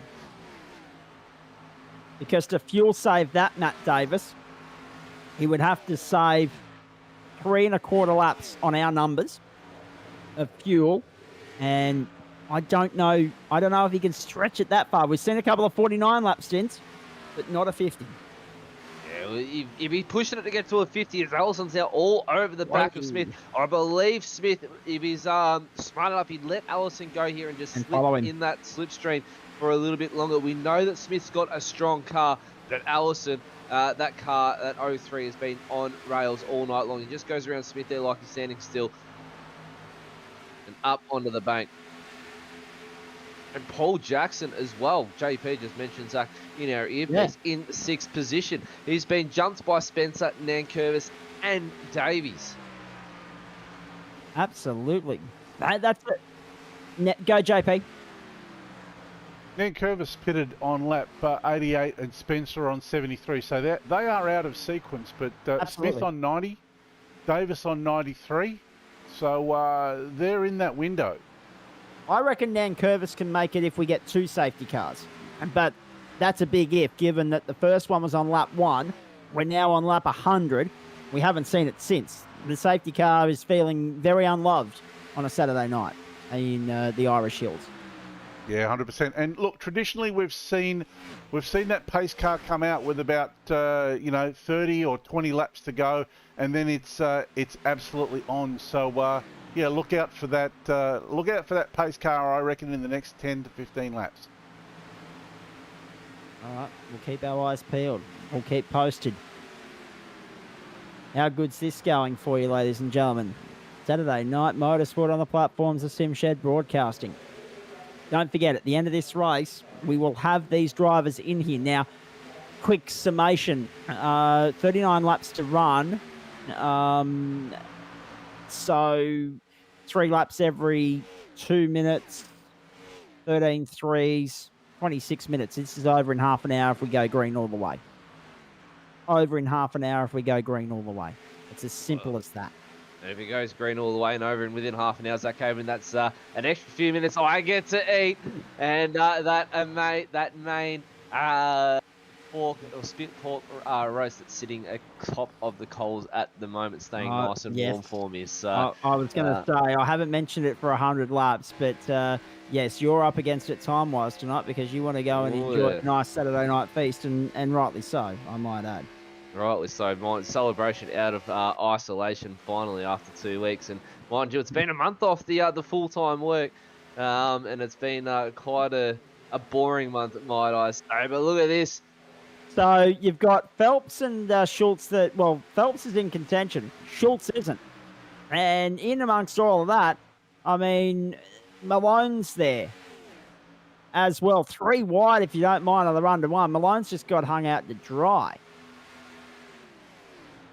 And Phelps and Schultz are going to work together. It'll be a case of Schultz doing whatever he can to work into the favour of Ruben Phelps. And Phelps is 8th at the moment. Barker, Malone, McClintock in there. Well, McClintock's actually not in that fight. But it is Phelps, Barker, Malone, and there's another lap car in there as well. Johansson's not too far away. He's in 14th. He's the first car a lap down at this point in time. No, he's not. My apologies. First car a lap down at this point is actually Jamie Budd. So Jamie Budd's a lap down. So that means we've got 11 on the lead lap, which means if we get a caution, it throws the cat amongst the pigeons for that top 11. Definitely does. Oh, we're excited, aren't we? We are really excited. I mean, this doesn't have the same intensity, I guess, at the moment as our supercar races, Matt Davis, which, and don't get me wrong, I don't like cross-referencing when it comes to supercars because I think the real world people do it far too often. Anywhere they can slice the supercars reference in, they will. But in our particular instance, when it's the other form of racing that we do broadcast here on the platforms of SimShed Broadcasting, I think it's well worth noting that some of our supercar races, they're intense from first until last. This hasn't been dull by any stretch of the imagination, but the intensity is going to lift very shortly, and for different reasons and circumstances than why our supercar races do at about this time. 2/3 race distance is always one of those interesting crossroads, isn't it?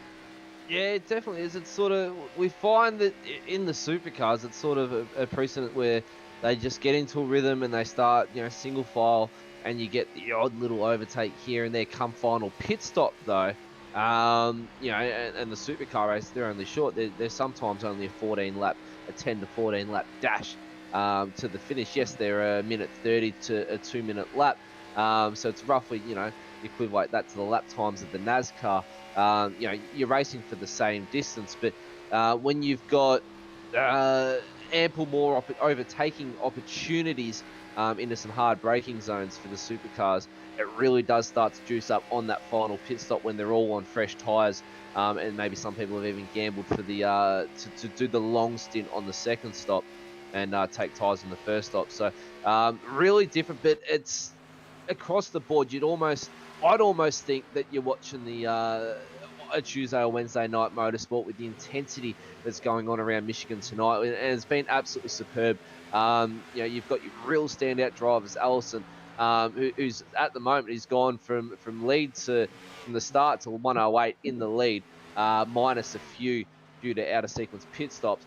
And then Smith, who's really come on strong. He's only a couple laps out of sequence, but he's done an amazing job to really dial in those fuel numbers, Zach, and really start to put the pressure now on Ellison. I mean, he's only 0.4 of a second away, and he's in that slipstream, so he is saving it.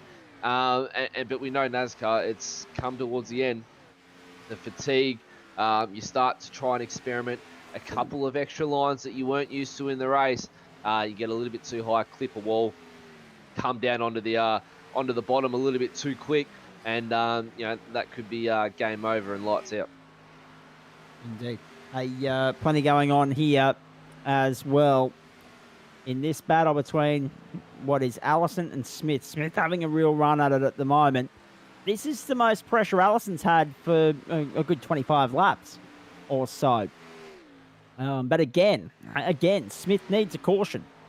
He needs something to help him out here, because otherwise, he's going to run short on fuel by our numbers. That really being said, all bets are off if we get a caution, because all these guys, by my maths, have a fresh set up their sleeve, at least in pit lane.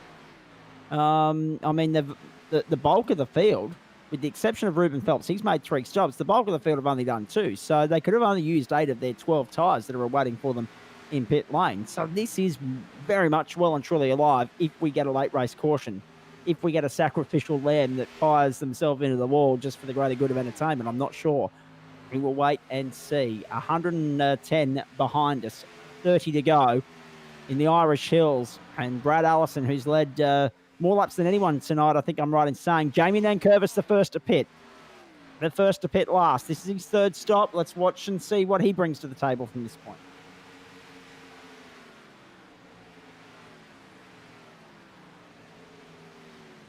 Back to Phelps and Schultz. Phelps is now 6th. So, no doubt, Aiden Schultz's job here will be to help Ruben secure a top 5. And that's when you're in the position that Schultz is in, as frustrating as that will be for him, he's got back in the game to try and help his teammate out. He could have very easily walked away from it, come and sat with us in the booth, gone and cracked open a coldie, whatever the case may be, Matt Davis. But he's got back into the swing of things to try and push his teammate forward, as only team players should. Yeah, he's working really well with his teammate here. He's still 2 laps down, and 2 laps down from the person in front of him, Marshall Patton. But he's 7 laps down from the lead at the moment. So fair way down, long way to come back this late in the race. But he's making it work with his teammate and pushing each other around here, and really going to start and helping his teammate for those final championship positions coming towards the end of the season. Don't forget, of course, folks, I feel the need to remind you that if I've dropped a couple of cylinders by the time I hit the commentary box next week for the SimShed Broadcasting 500, I'm going to be in real strife, because we know what the 500 will deliver. That'll be because I'm off to commentate round 7 of the Brisbane Collision Centre Queensland Touring Car Championship next week at Queensland Raceway. The first 2 races in qualifying are on the Saturday, the last 2 are on the Sunday. So if I've dropped a couple of cylinders before I get here Saturday night, I'm just giving you fair reason and warning as to why that might be. Brad Allison leads Mark Smith at the moment. Just quickly going around the grounds, I mentioned the WBBL, the Women's WBBL earlier, between the Sydney Thunder and also the Adelaide Strikers. The target's 141 for the Thunder, but they are 2 for 14 at the end of the second over. So they are in all sorts of strife at the moment, the Thunder. I mean, the run rate's good. Oh, yellow! We've got a yellow! We've got a caution! Just as I'm going around the grounds, we've got a caution! And this throws everything out the door! Here it is again on replay for you. And that is so unfortunate for Mark Johansson. He'd been having a great run up until that point. 16th he was running, and now he's in the wall. He's got back running. He'll go and park it in pit lane and see if there's what sort of damage there is. But that's unfortunate for Mark Johansson. I'm sure he'll join us in the booth to explain what happened in just a moment. And that allows Smith, though, to get to the finish. Yeah, well. Exactly. So it's on between Smith and Allison on the restart. But who comes in now and throws the fresh set of rubber at it? Surely you'd say everybody. I believe everybody. We will wait and see. Wow, that's a huge moment, isn't it? I mean, seriously. That is a massive moment. It helps Jamie Nankervis big time because he, as JP's just correctly pointed out in our earpiece, he pitted on lap 110. This is coming at 115. Now he's going to have an opportunity here. He's 2 laps down at the moment, so I'm not actually no. He was in the pit lane for 52 seconds. So whatever's gone wrong there, it's gone horribly wrong for Jamie Nankervis. He was in pit lane for 52 seconds. He's now 2 laps down. He got done for speeding, I reckon, and therefore he's out of business. He's out of contention, which is disappointing because he had such a strong night up until that point.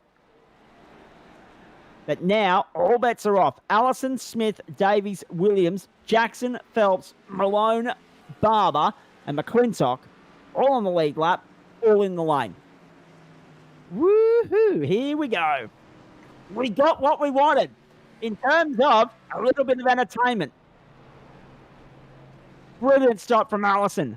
Brilliant pull-up. All 4 tyres going on this car. He's good to go to the end. And he got the run off the road as well. Oh, boy. So just going back to, I just wanted to point out that WBBL fixture, yes, as we go around the grounds for you. Sydney's Thunder sitting there on 2 for 19 at the end of 13 deliveries of this 120 ball contest. Of course, 20 overs. 2 for 19. So whilst the run rate's good because they only need 7 and over, the fact that they've lost 2 wickets early won't bode well for them. Back to the NASCAR for the moment, the Weekend Warriors Cup car action here on the platforms of SimShed Broadcasting.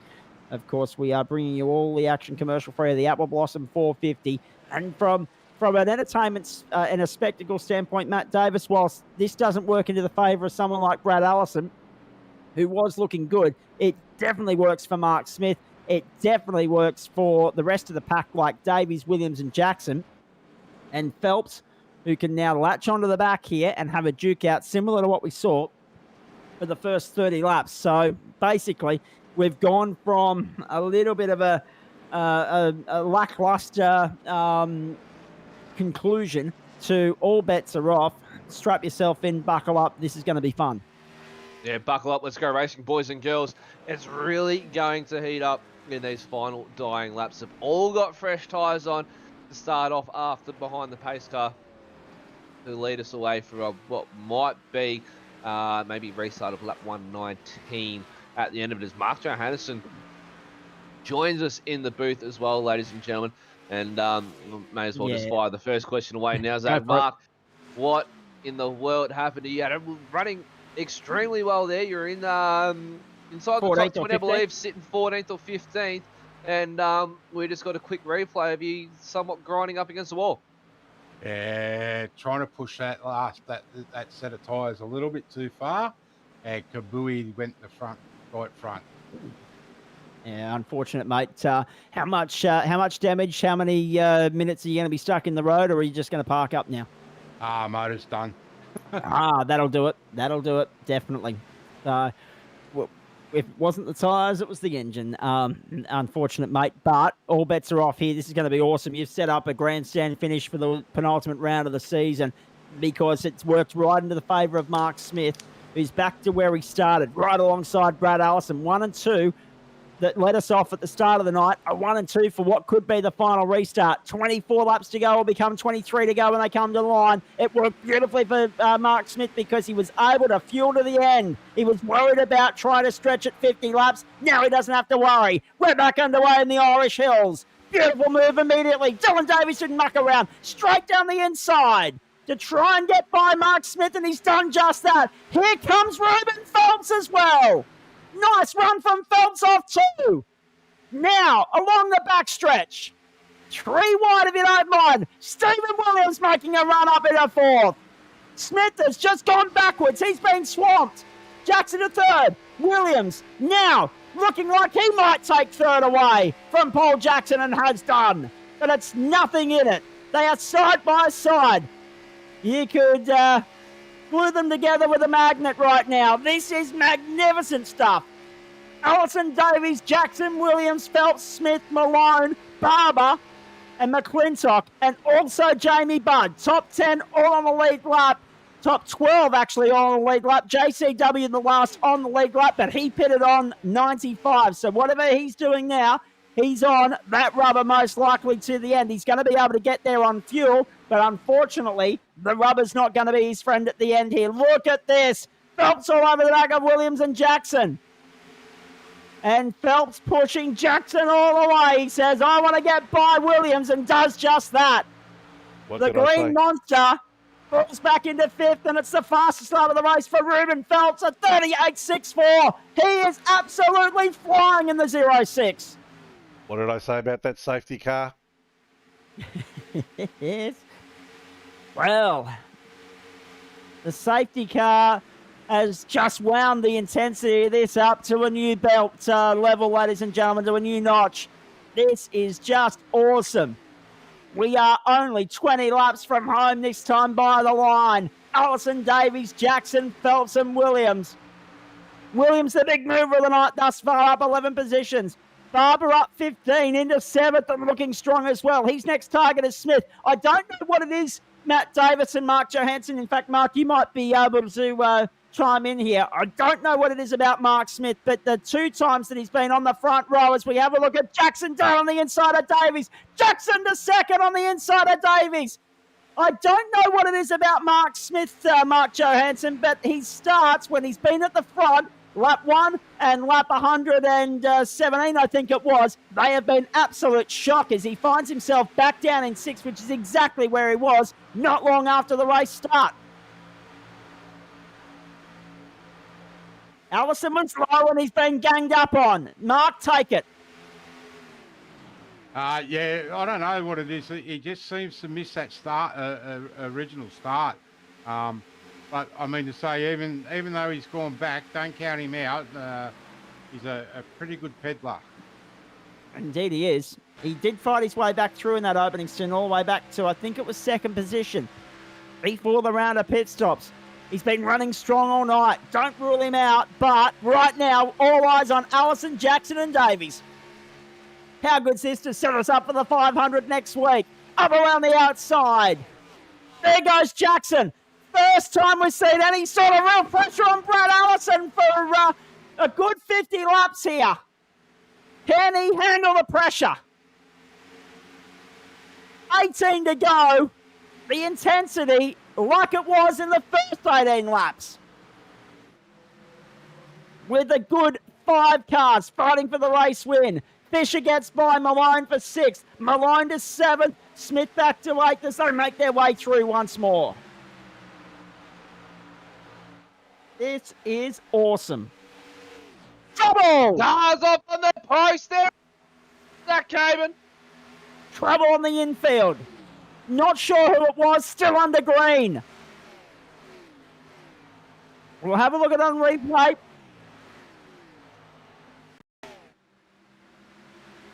Now, here we go, the 05 and the 33.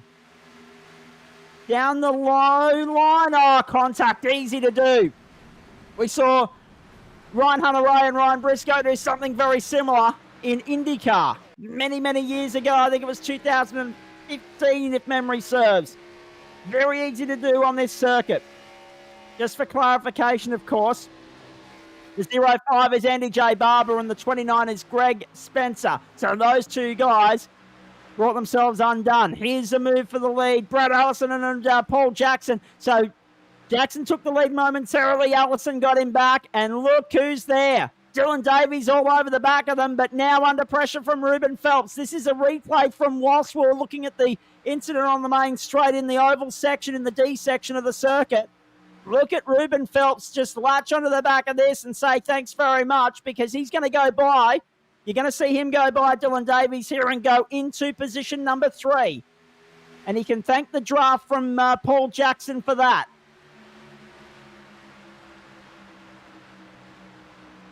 It is all happening. A Victorian by the name of Bill Lorry made that catchphrase world famous. I'm going to steal it just for tonight. From the inside. Big move from Jackson. On Allison. Jackson to the lead. They'll come back to the line with 14 laps to go. To the wall. Contact. Massive contact. Monstrous contact. And they bite that a bit. business. Ruben Phelps is the race leader, and we're going to caution. We're not done yet. How much damage does those two cars sustain? Brad Allison and Paul Jackson. It looks like Jackson might have sustained a little bit more than Allison. Jackson's off the road. He might be parked and done for the night. Let's have a look at this on replay. Mark Johansson, talk us through it. Yeah, very, very close. Ball's underneath him there.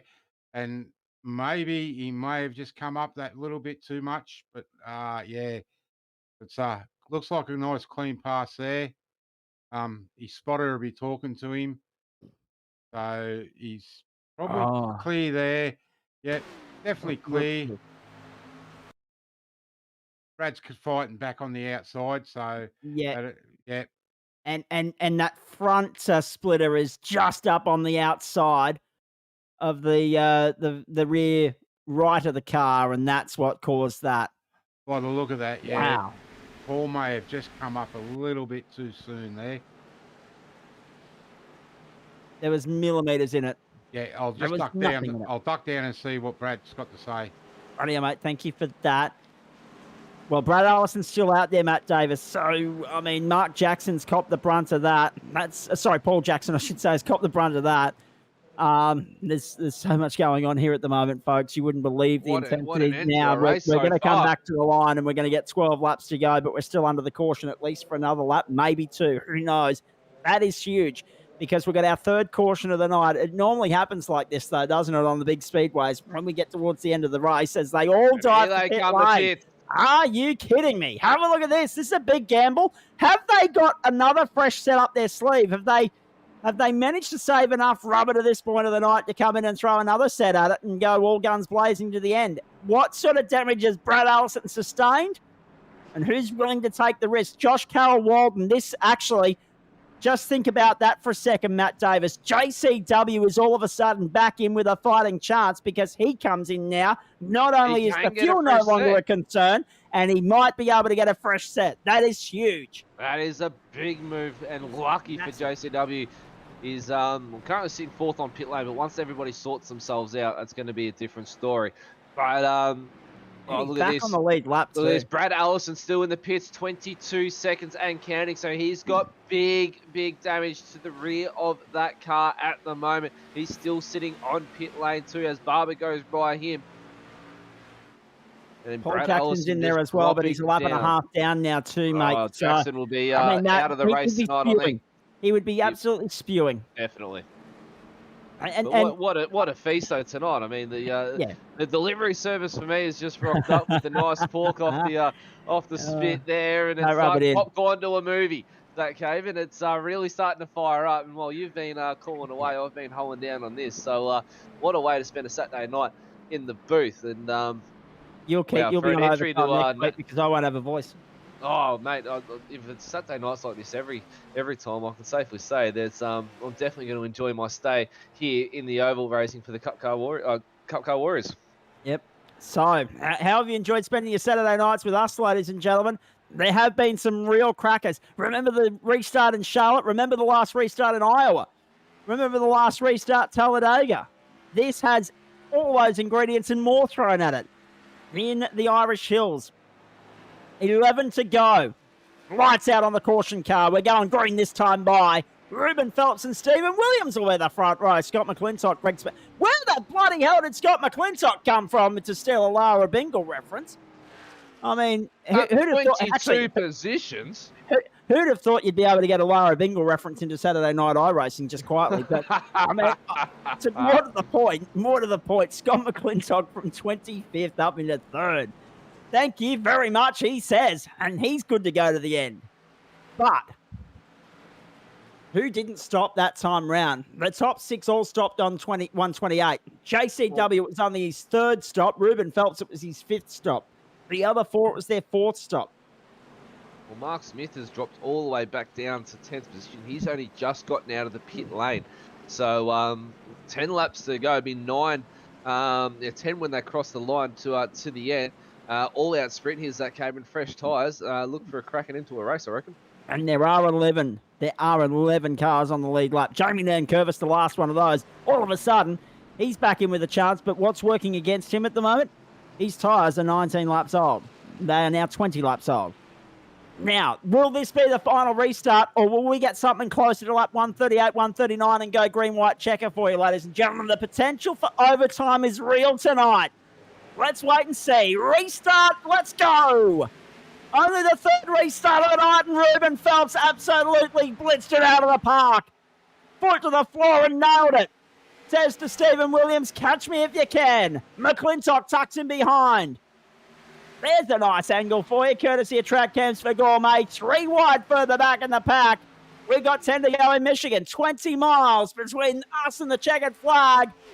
It'll be over in the blink of an eye for you, ladies and gentlemen, somewhere in the vicinity of 7 to 10 minutes, depending upon whether we get another caution or not. And this, as I said, the potential for that is extremely high. We've done a little bit of overtime earlier in the year at Talladega. I don't mind if we have to do a little bit more here. Couple of cars coming to pit lane.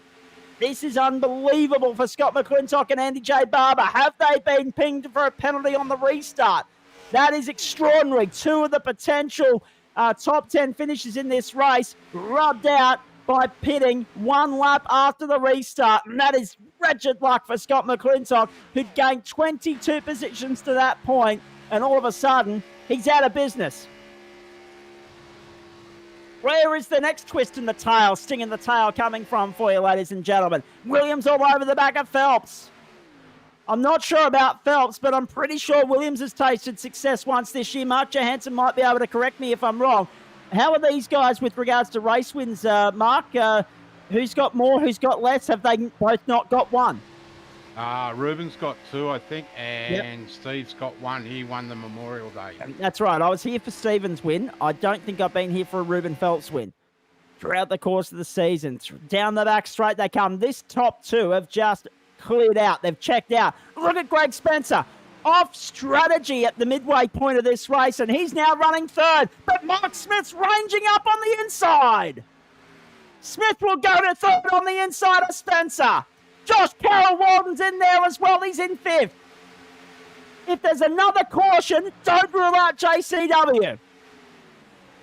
Because we've seen what he can do off safety car restarts. Down the inside, he wanted to have a crack on Smith there. Smith said, no way. I'm going to close the door while I can. He was running out of time to do so.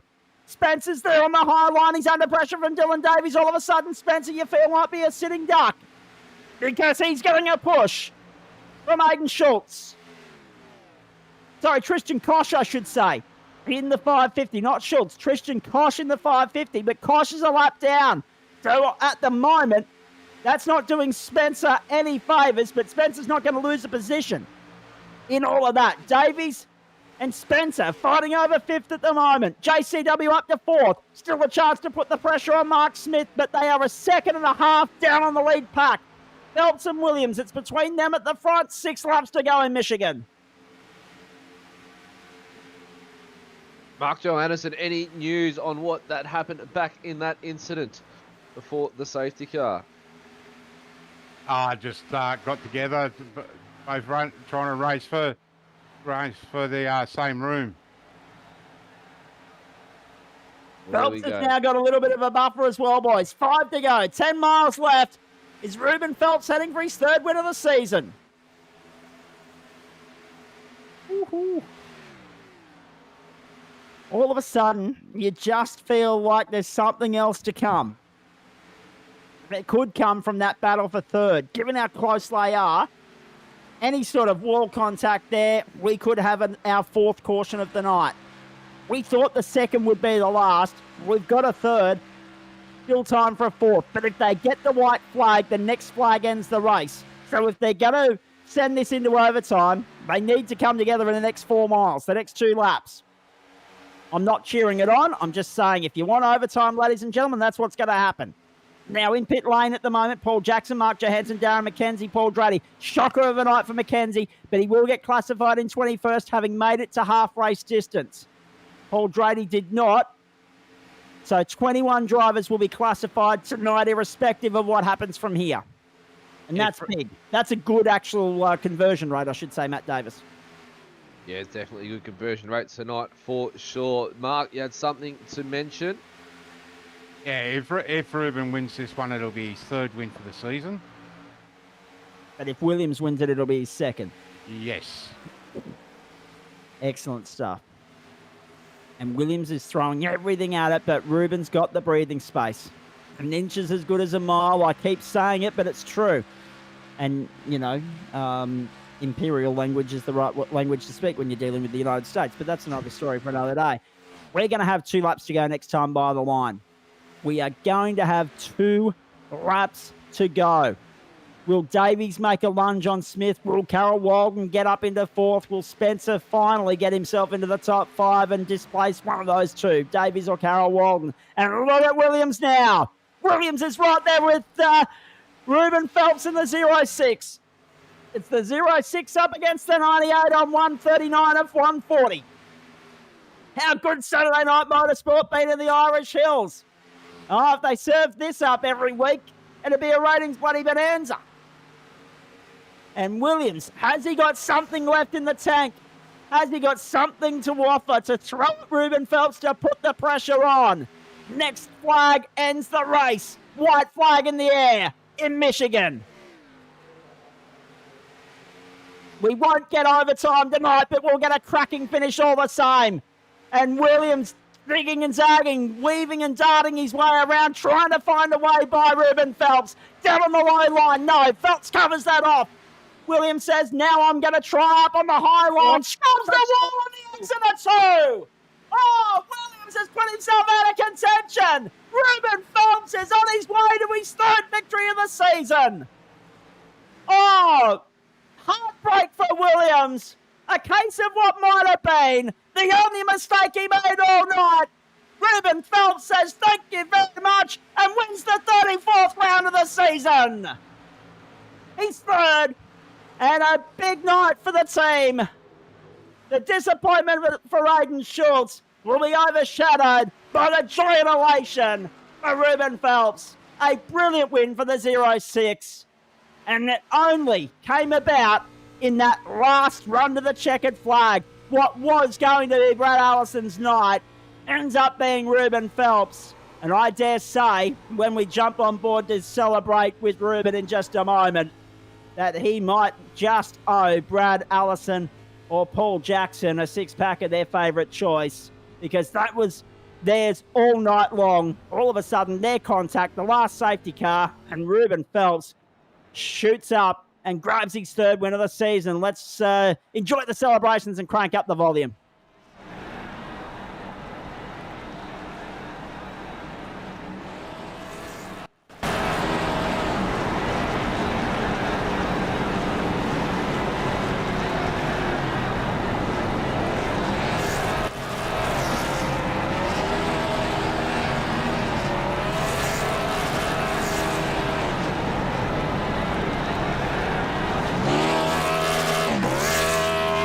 Amazing, isn't it? Amazing, isn't it? He was not in contention for a good 90% of that race. He was not factored into the equation as far as the top 3 is concerned, let alone the win. And all of a sudden, that last safety car worked right into his wheelhouse, right into his favour, right into his strategy. Ruben Phelps converts in a big way for Toyota. Have a look at that. No Fords in the top 10. Chevy 7, Toyota 3. Phelps, Williams, Davies, Smith and Carol Walden made up the top 5. Good run from JCW in the end. As I said, it wasn't looking good when he was a couple of laps down, but he used the safety cars to his advantage there in the end. Spencer and Hobbs, Malone and then Curvis made up those on the lead lap. Kosh a lap down in 10th. It'll be interesting to see what all that means for the championship battle in the minor placings in just a moment. We're going to have Steve Williams here for chat soon. We're going to have Ruben Phelps as well and Dylan Davies too. Whoever else wants to come in for a chat, they're more than welcome. We've got a bit of time tonight. It's a fast race, and therefore we're staring down an early finish. That's the top 10 for you. Over the page we go. Brett Campbell, Scott McClintock, Andy Barber. I'm still waiting to hear what happened to those two because they were right there as well. And then all of a sudden, in pit lane, straight after the safety car restart. Then, of course, you go back to Brad Allison in 14th. Jamie Budd in 15th. Aiden Schultz was 16th and 6 laps down, but we know what that was caused by. UPIC. Hello, MBN. Nice to have your company.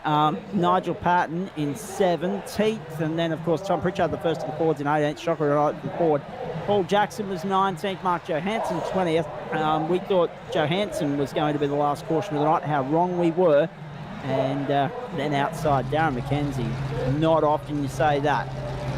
21st is where you'll find Darren McKenzie. Paul Drady, Derek Jacobs, Andrew Dyson, Adam Ariel, and Troy Davidson from Drady down, all non-classified. 21 get points and 9 home on the lead lap. Ruben Phelps, welcome back to Victory Lane. Yes, it's been a while. I was going to say, I was not aware because I don't get a chance to watch the races that I'm not here for, but Mark was very quick to remind me that you've had 2 wins so far this season, and that one came from out of the clouds, really, to be fair. Yeah, I don't know where I was at the start of the race. I was running about, I had a missed start because I had to change something and I ended up staying in pit lane, but luckily that first lap crash happened. Then moved up a field to about halfway, and then I just sort of stalled out in 12th spot for the majority of the race until the first lot of pit stops. Then it ended up about back end of the top 10, and then sort of was there for the majority of that whole run of the green flags. Yeah, indeed. Well, now, to be fair, you were there or thereabouts in the second last restart, and then all of a sudden, obviously the contact at the front of the field between, of course, Brad Allison and Paul Jackson, and all of a sudden the race win is up for grabs because those two had bolted. They were clear of the pack. The pack was doing their best to try and mow them down, but they were by far and away the two that were expected to fight it out and duke it out for the win. The most unfortunate contact for them, and you come through and say thank you very much. I did say before you joined us in the broadcast booth here that you might owe them a 6-pack of their favourite choice. Hopefully, for sure, because they weren't going to get themselves an inch. I was going to be on more Paul's side at the time, and then crazy stuff that went on after that, which was a bit unfortunate for some of the other people. But yeah, no, I'm definitely going to owe them probably two boxes of beer, I think. Well, I was going to say, yeah, why go the 6-pack when you can go the carton? Exactly right. But in saying all of that, mate, obvious disappointment for your teammate Aiden Schultz, our commentary colleague here. I mean, that is the most frustrating of circumstances when the internet drops out on him. Running, I think, 4th at the time, and next minute he just disappeared. And that was because he was definitely up the front, which is a shame because it would have been a good thing for the team having both of us running up the front, and I'm sure he would have been so. But I mean, these things happen, I suppose. It's just like when you have a mechanical in a real life car, so you can't help these things. Exactly right. Mechanical, technical. That's what it's all about, ladies and gentlemen. Hey, mate, a couple of other things before I throw the conversation around the room, and obviously we'll get you to stay back so that you can thank some sponsors at the end here. Just talking about Schultzy, I mentioned in the commentary that he didn't expect the podium last week in Nashville. He's obviously come out tonight, all guns blazing. The car was on rails. It was checked up and going superbly.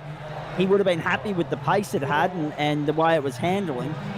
Had it not been for the mishap with the technical side of things, it could have well been 2 of you on the podium tonight for the team. Well, it could have been like last week I made my own blue, which cost me a podium. So I suppose, yeah, that's 2 missed opportunities to be both in the top 5 or both on the podium in the last couple of weeks. But at least one of us is still flying the colours and that. But hey, these things happen. You can't always have what you want.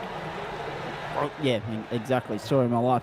Now, just quickly, what about the sporting role that he played, though, in your success there at the end? Jamie Nankervis is about to join us. Actually, no, he's in the race admin, not the broadcast green room. I was getting a bit ahead of myself there.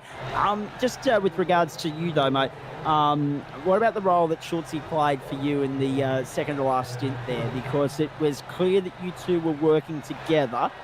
I'm not sure exactly what you were working together on, but it seemed to work for you. Yeah, it was, I had put myself right in the window for one stop at the end there where a lot of people pitted beforehand, so I was trying to get him to give me a bit of a draft so I can save some more gas so I get to the end. And in the end, that didn't end up needing to happen. How were you guys on tyres, though? Because we were sitting here trying to work out, okay, have they taken fronts, backs, lefts, rights, what was going on? And then all of a sudden, we see you guys come into pit lane at lap 111 or 12, whenever it was that we got the second caution.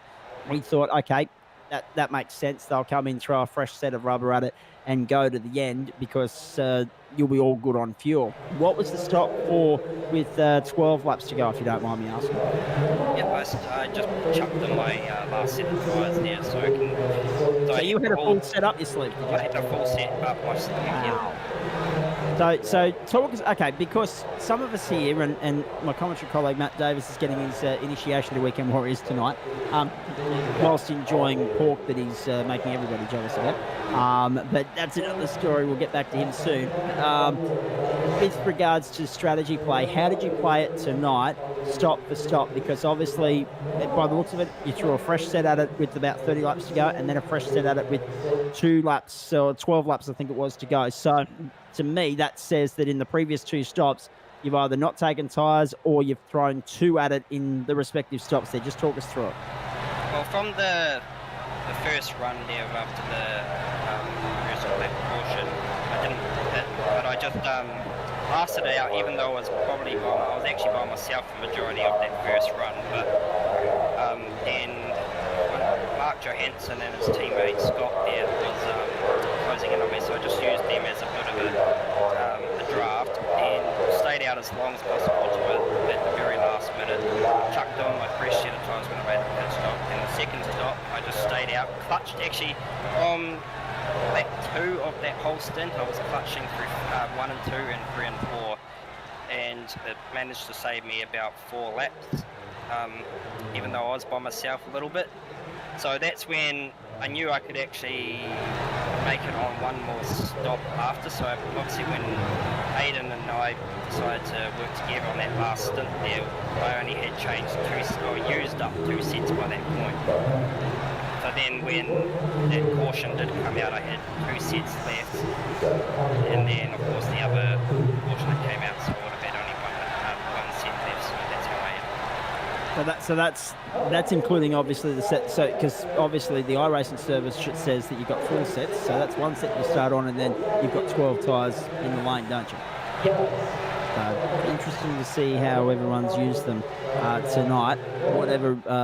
Whatever everyone else has done, it's worked right into the wheelhouse of Ruben Phelps because he had the winning strategy tonight. Well done, mate. Superb effort.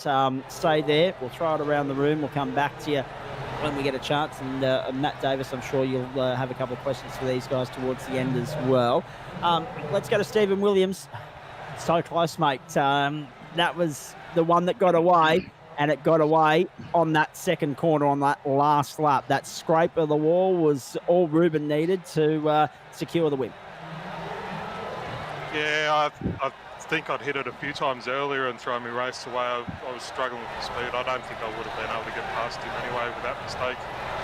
It really, signed a deal that it just didn't seem to have the pace of the front runners all night. You guys were on the ragged edge from the outset. I mean, just talk about your race, for instance. We talk sometimes about on these, fast speedway circuits where qualifying doesn't really matter, applying insert word here. You proved that tonight because you started 16th and moved your way up into second, 14 positions gained, mate. An extraordinary drive. Yeah, didn't qualify real good, and you just got to stay in that toe on this track. That was the main thing I was concerned about, was just staying with that front pack the whole race. Because once you lose that, it's pretty hard to gain ground on them again. And just working my way into a position where if it had gone green the rest of the race, I was good on fuel. I think there was only a handful of us that could have gone the length of the race then. So yeah, I was hoping on that because that's the only way I was really banking on it. Funny, isn't it? We talk about circuits that suit particular drivers, this, that, and the other. JCW spoke to us pre-race very quickly. He said, this circuit probably doesn't work for me. Is Michigan a circuit that you like? Is it a circuit that works for you irrespective of the result?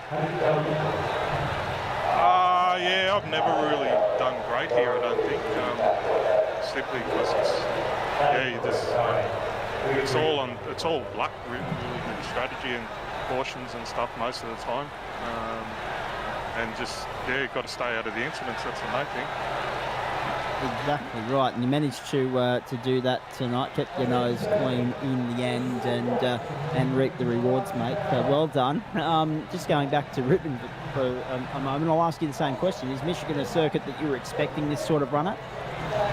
I can actually, with this track though, I find I'm either strong or it can be the complete opposite. So never figured out that sweet spot to actually be consistent, but I know the toe and the draft and all those sorts of things. Also, of course, the draft helps you when it comes to tyre life, because obviously it pulls you along and you can lift off a lot more in the corners and get on the straights. But yeah, no, Michigan's been always a good track for me. It's just it's managing those tyres and fuel and runs and definitely the most important thing you have to do. Certainly did that tonight, mate. Let's bring Dylan Davies into the conversation here, mate. The 97 was in the thick of it right from the outset. I don't think we saw you on screen too much where you were enjoying just your own company and no one else, so you had to work hard for that. Yeah, mate. Yeah, almost a whole year to put it on the podium, but it's good. First podium of the season. I did not realise that, but that's I mean, some people say save the best till last. I mean, obviously Daytona's still to come, but clearly third, surely there's ambition and desire to go 1 or 2 steps higher next week. Yeah, mate, definitely. After that result, we'll definitely be pushing. Especially with the championship, second stage championship on the line. Well, this is the other thing, isn't it? Consistency's been a hallmark to you, hasn't it, throughout the course of the season? I mean, we know why Darren McKenzie's wrapped up the title, but the second was well and truly alive coming into the night, and that's done you the world of good. Yeah, mate, definitely. Couldn't have dreamed for a better result then tonight. Just put the head down really and just trying to keep it into the end, mate. I'm going to come back to you in just a moment, Dylan. My colleague Matt Davis is standing by, about to depart, no doubt for a second serving of pork. Mate, obviously your initiation to the Cup Car Warriors racing, and the boys delivered a special tonight. Oh, mate, certainly delivered, especially in half. I think I got the entree, the main, and the dessert all in one. I mean, what a drop with the Cubs to start with. Came at 11 positions.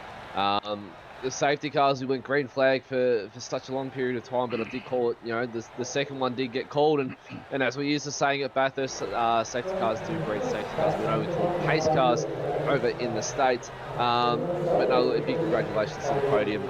You boys really did put on a show tonight. Unfortunate for Jackson and Allison tonight. Allison was on rails. And it looked like no one could stop him. So, but the initiation in the Cup car on a Saturday night, different, I must admit, from the usual left and right turns. It's a bit different seeing this guy's turn the steering wheel to the left, and seeing the different types of strategies get played out as well, Zach. You know, we're used to strategies really being one way now in the supercars.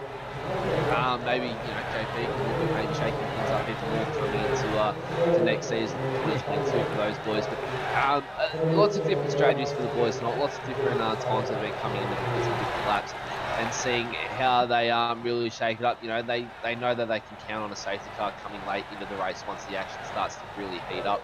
But no, look, absolutely loved it. You know, big thanks to Mark Anderson and the team for allowing me to join you in the booth. and hopefully it's the start of something new and many Saturday nights to come.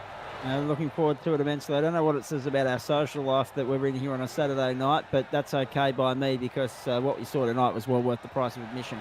There's no doubt about that. Hey, mate, it'd be remiss of me before you go not to ask for a driver of the night nomination or two. Oh, jeez, that's going to be a tough one. Isn't it? Isn't it? It's look, probably for most positions gained tonight would have to go to Brent Hobbs. He really gave the hard charger tonight. But Scotty McClintock, who came out of nowhere to start with, and after that safety car restart looked like he was on to really fight for the podium. But unfortunately, he got something to do with the pit lane off the restart there and finished up in 12th. So 2 drivers of the nights there for me, I'd say.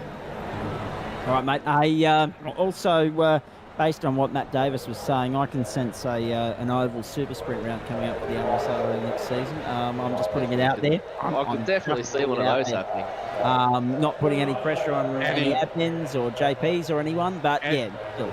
Mark Johansson. Any guest appearances from Weekend Warriors? Well, you'll have to talk to the boss about that one, I'd say. But hey, I'm game. Hey, maybe even a Sean McNamara ended 956 squad invitational race could be on the cards. There you go. Hey, just quietly too, with regards to you, Matt Davis, obviously you'll be back in the booth either with me on Tuesday night or, of course, Wednesday night for the RSRA for DSL round. What are we at now? Round 4, isn't it? So it's starting to roll on by. The season Bathurst is edging closer. Give us your thoughts for everybody at home why they should be tuning in on Wednesday night. Not only Wednesday night but Tuesday night as well. So Kevin, the action's really starting to heat up now over at the RSRA. I mean, they're all aiming towards the big mountain at the end of the year, and I mean we're looking forward to it just as much as the drivers are. But the action really is starting to heat up for the Super Series on Tuesday and the Super 2E Series on a Wednesday night. The championship's probably closer than ever. We've really got a good field of drivers amongst both crews, or both nights at the moment. And definitely, if the boys and girls haven't checked it out already, definitely tune in 8:20 p.m. Australian Eastern Daylight Time on both Tuesday and Wednesday nights, and see myself and use that Caban lead off the commentary team and really bring you all the action that the V8s have to offer. And of course, young Dean Reddit will be alongside you. Chris Kisby hopefully back alongside me. The Spirit of Tasmania has been missing for a little while. However, in saying all of that, go and get yourself some more pork, mate. A cold one, you've earned it. Well done. Thank you for that.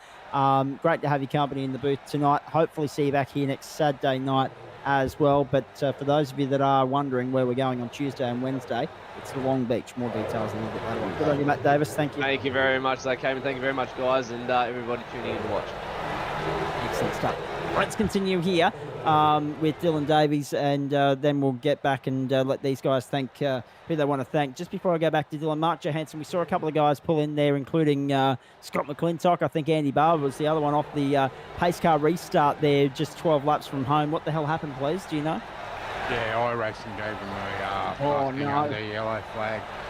That was into the pits in hold 30 seconds. And that's the sort of thing that cripples you on a night like this, especially when they were 2 of 11 that were in with the chance of finishing on the podium. What wretched luck for them, especially, I mean, Andy J. Barber's drive up until that point almost as good as McClintock's. He'd made up 9 positions as well. He'd made up more than that. He finished 13th, so he made up 9. He came from 22nd and McClintock from 25th. They were inside the top 10. The one that got away potentially because Scott McClintock was on the precipice of the podium. So really bad luck for them. They would have been skewing, no doubt about that. Hey, Dylan Davies, just got back to you. Obviously, as you were saying there before we had to go to Matt Davis, the first podium for you for the season and a good one at that. Just talk us through the race from your perspective, mate, because as I said a few moments ago, you had your hands full from the outset. Your strategy was good. Your pace was good. and in the end, you get a podium as just reward for a clean night at the office. Yeah, mate.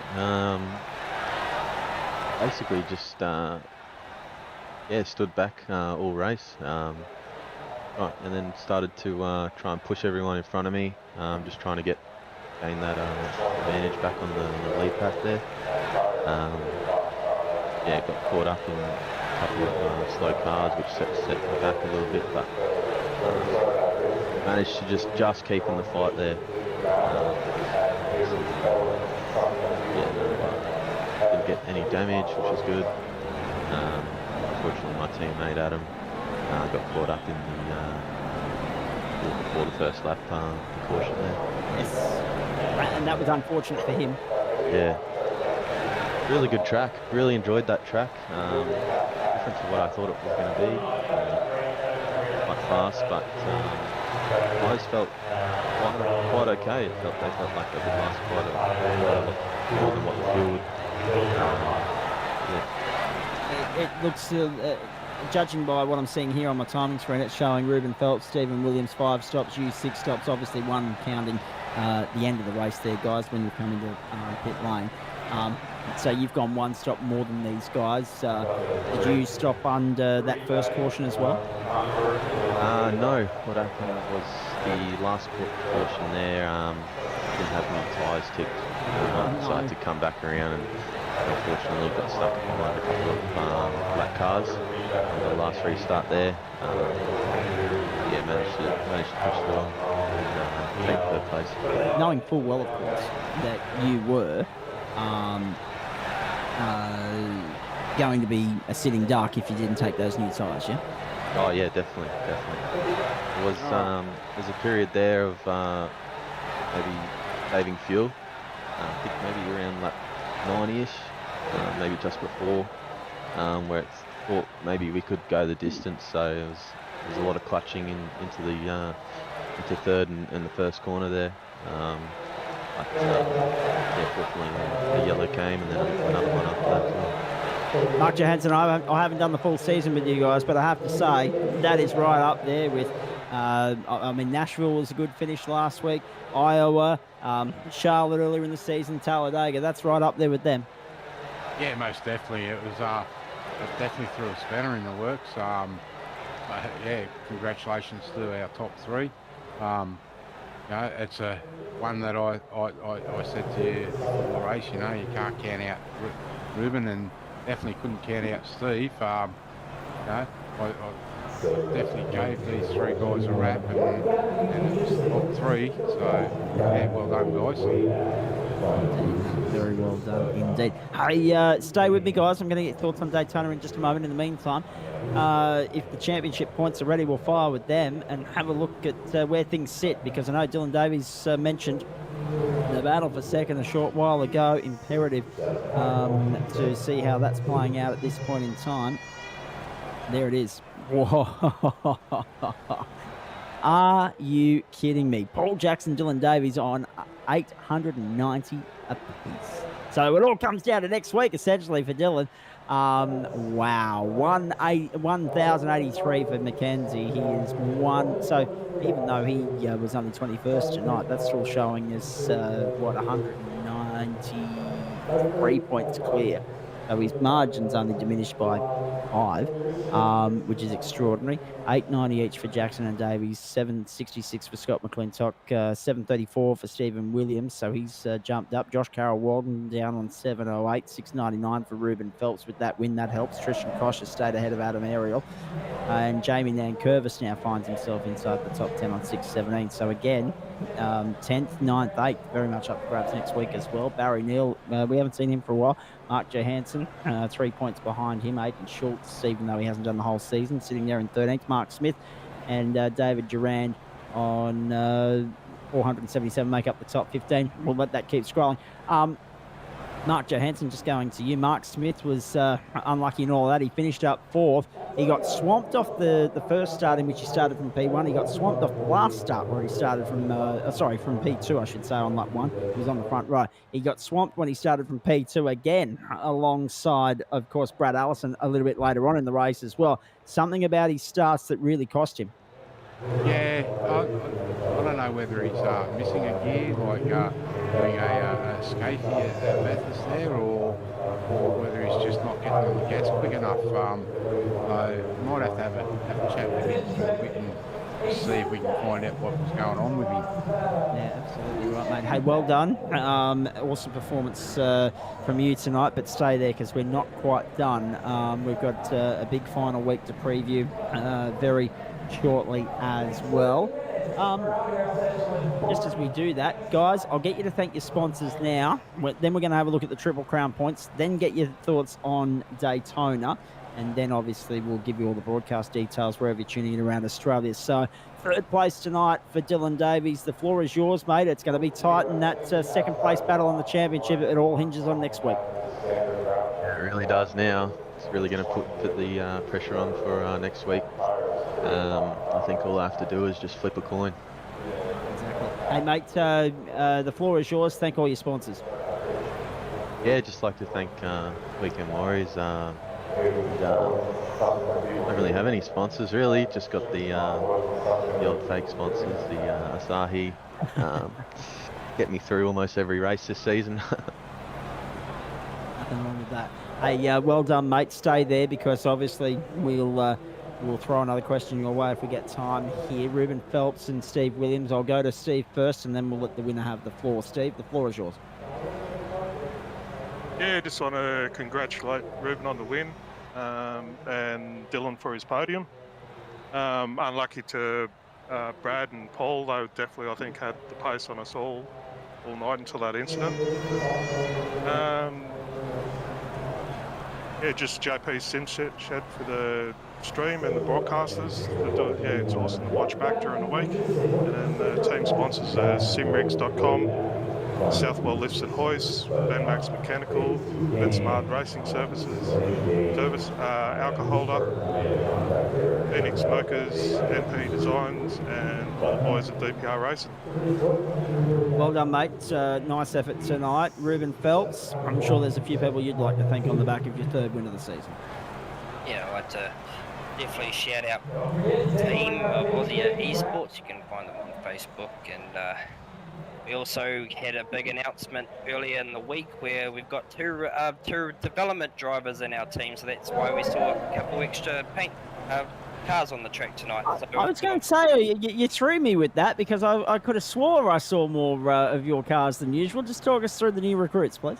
Yeah, no, so we've signed Tristan Koch and Brett Campbell, who's our development driver. So obviously Aidan and I have flying the flag for the main part of the team, but we've got a development crew and they're doing a damn good job of the last week, especially Brett Campbell, who's he's not the fastest driver out there, but he's getting very close to getting a top 10 finish with his consistency. So we're definitely doing a really good job. And Tristan, you can never always the most gentleman driver of the pack there. So a really good recruitment.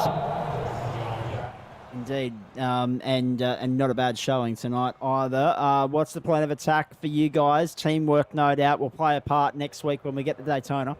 Oh yeah, that's the best part about having another couple of recruitments is that we now got 4 guys for next week when it comes to the Daytona Super Speedway. So it's definitely going to come into effect to having those couple of extra guys there.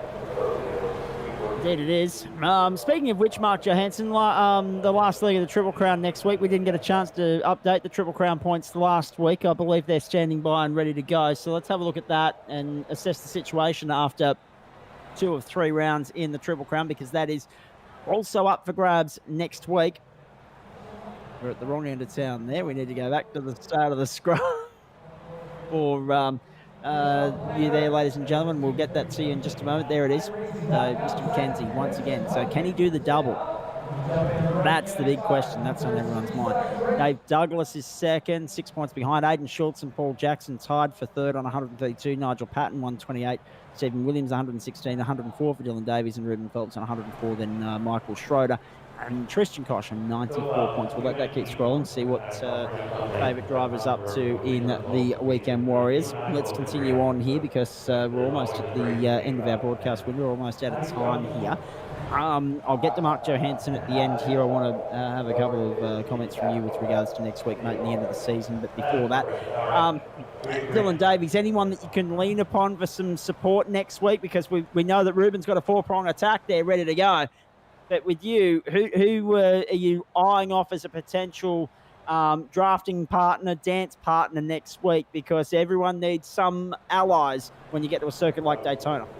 Oh, definitely. I think just going to have to count on my teammate, Adam. Might have a couple other boys race as well, but I think I'm going to have to make it up out on track there. Just show off that I can hold a line and see who else can hold a line as well, and then just link up. I think that's going to be the best bet. Yeah, it'll be interesting to see how it plays out because, Stephen Williams, we know that when we get to a circuit like Daytona, it's one of those races where literally anyone can clinch it at the death. We expect a big one or two. It's the last race of the season. Everybody wants to go out on a high. How do you play it knowing that the proverbial could hit the fan at any given moment? Yeah, it's definitely a bit of a lucky dip there. In saying that, you've still got to be up there. Otherwise, if it goes green and you lose that toe, that's it. You may as well park it. After that, you still need to stay in touch with that front group. Even if you are trying to take it easy, it's anything could happen. Even when you're back there, trying to stay out of trouble. Exactly right. Looking forward to seeing how it'll all play out next week. I'm not going to ask you for a tip, ladies and gentlemen, because at the end of the day, it is Daytona, and as you saw when we got to Talladega, all the tips went out the window pretty quickly, and Mark Johansson came through and swept up the pieces, cleaned them up on the way through and said, thank you very much, I'll have the Anzac Cup. And that meant so much to him. It meant so much to everybody in the room on that occasion. Will there be another spine-tingling sort of moment next Saturday night? We wait and see. Mark Johansson, as it is the event that brings the curtain down on the season. We'll talk more about the season at large next week, but we expect a big field. When you get to Daytona, when you get to Talladega, the numbers come. It's a bit like when you throw open a Bathurst server in a GT3 or a supercar. But next week's going to be a different race for obvious reasons because it'll be pack racing. It'll be non-restrictor plate. It'll be restrictor plate racing. It'll be 500 kilometres. So it'll be the longest race that these guys have done since the Memorial Day. The 600 around the Firecracker 600 around Charlotte. Yeah, it definitely will be. Look, going into that, you've got to really look at JCW, Ruben, Steve. Steve's in there. He's already got some silverware this year. I know he wants some more. Dylan, if he can have a good run and team up with some guys, there's a whole heap of guys that'll be out for the win next week. So yeah, and then it's the final round, so everyone will be wanting to end the season on a high. So wait and see. Watch this space. 500 kilometres around the Daytona International Speedway. Of course, 2.5 mile oval, 4 kilometres. So 4 kilometres into 500. Yeah, it's going to be a long night at the office next week. Don't worry about that. It's 125 laps. The race will be long, and I know some people are keen to hear what's coming next season. So we'll discuss next season once this season's done, and some really good people coming on board, and we've got JP and Simshed back again for us next year. So all will be revealed next week for those that are listening and wanting to know what's going on. Indeed, and we'll run through all the details with regards to next season. We'll reflect on the year that was. We'll get some reflections from the drivers and what they're going to do to keep themselves occupied in the 4-month off season. So plenty to look forward to in the post show next Saturday night, but not before 125 laps of pure madness around the Daytona International Speedway. One of those races where you throw the form guide out the window, but there's a couple of guys there, Mark Johansson, that are going to have to play a risk assessment sort of game with the entire race, because obviously you've got to find a dance partner at Daytona. You've got to find someone to work with. It's one of those situations because of the nature of restricted plate racing. But there are a few guys there, like Darren McKenzie, that have the Triple Crown to think about. There are some genuine contenders when it comes towards that Triple Crown, and they need to keep their nose clean, and that's not going to be easy. No, definitely not. So, yeah, I think I pre-show today, I was saying there's probably about 6 or 7 guys that are really in with the show for that Triple Crown silverware next week. It's going to be one hell of a night. Indeed it is. I think we're done on that note. I've already asked you guys about Daytona or tyre wear and Michigan and all the different circumstances and factors, but we're looking forward to seeing how next week plays out. Ruben Phelps, do you go in with any last question to you, because you were the winner tonight, do you go into a Daytona with any sort of expectation on where you'd like to be at the end, or do you just send it to have some fun because you know that it is almost as hard to predict as the local raffle or the lucky dip? For me, we've not obviously got any championship in particular to go for. I am obviously about 70 odd points behind the Triple Crown. I think for me it's just flat foot to the floor and just go for whatever I can get.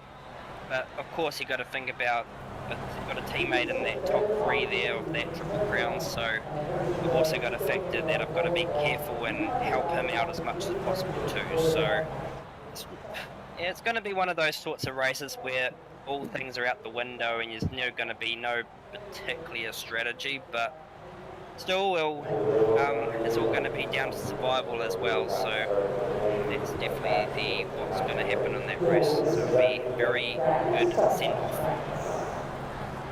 It will be. Looking forward to it immensely next week, right here on the platforms of SimShed Broadcasting. Let's have a look ahead.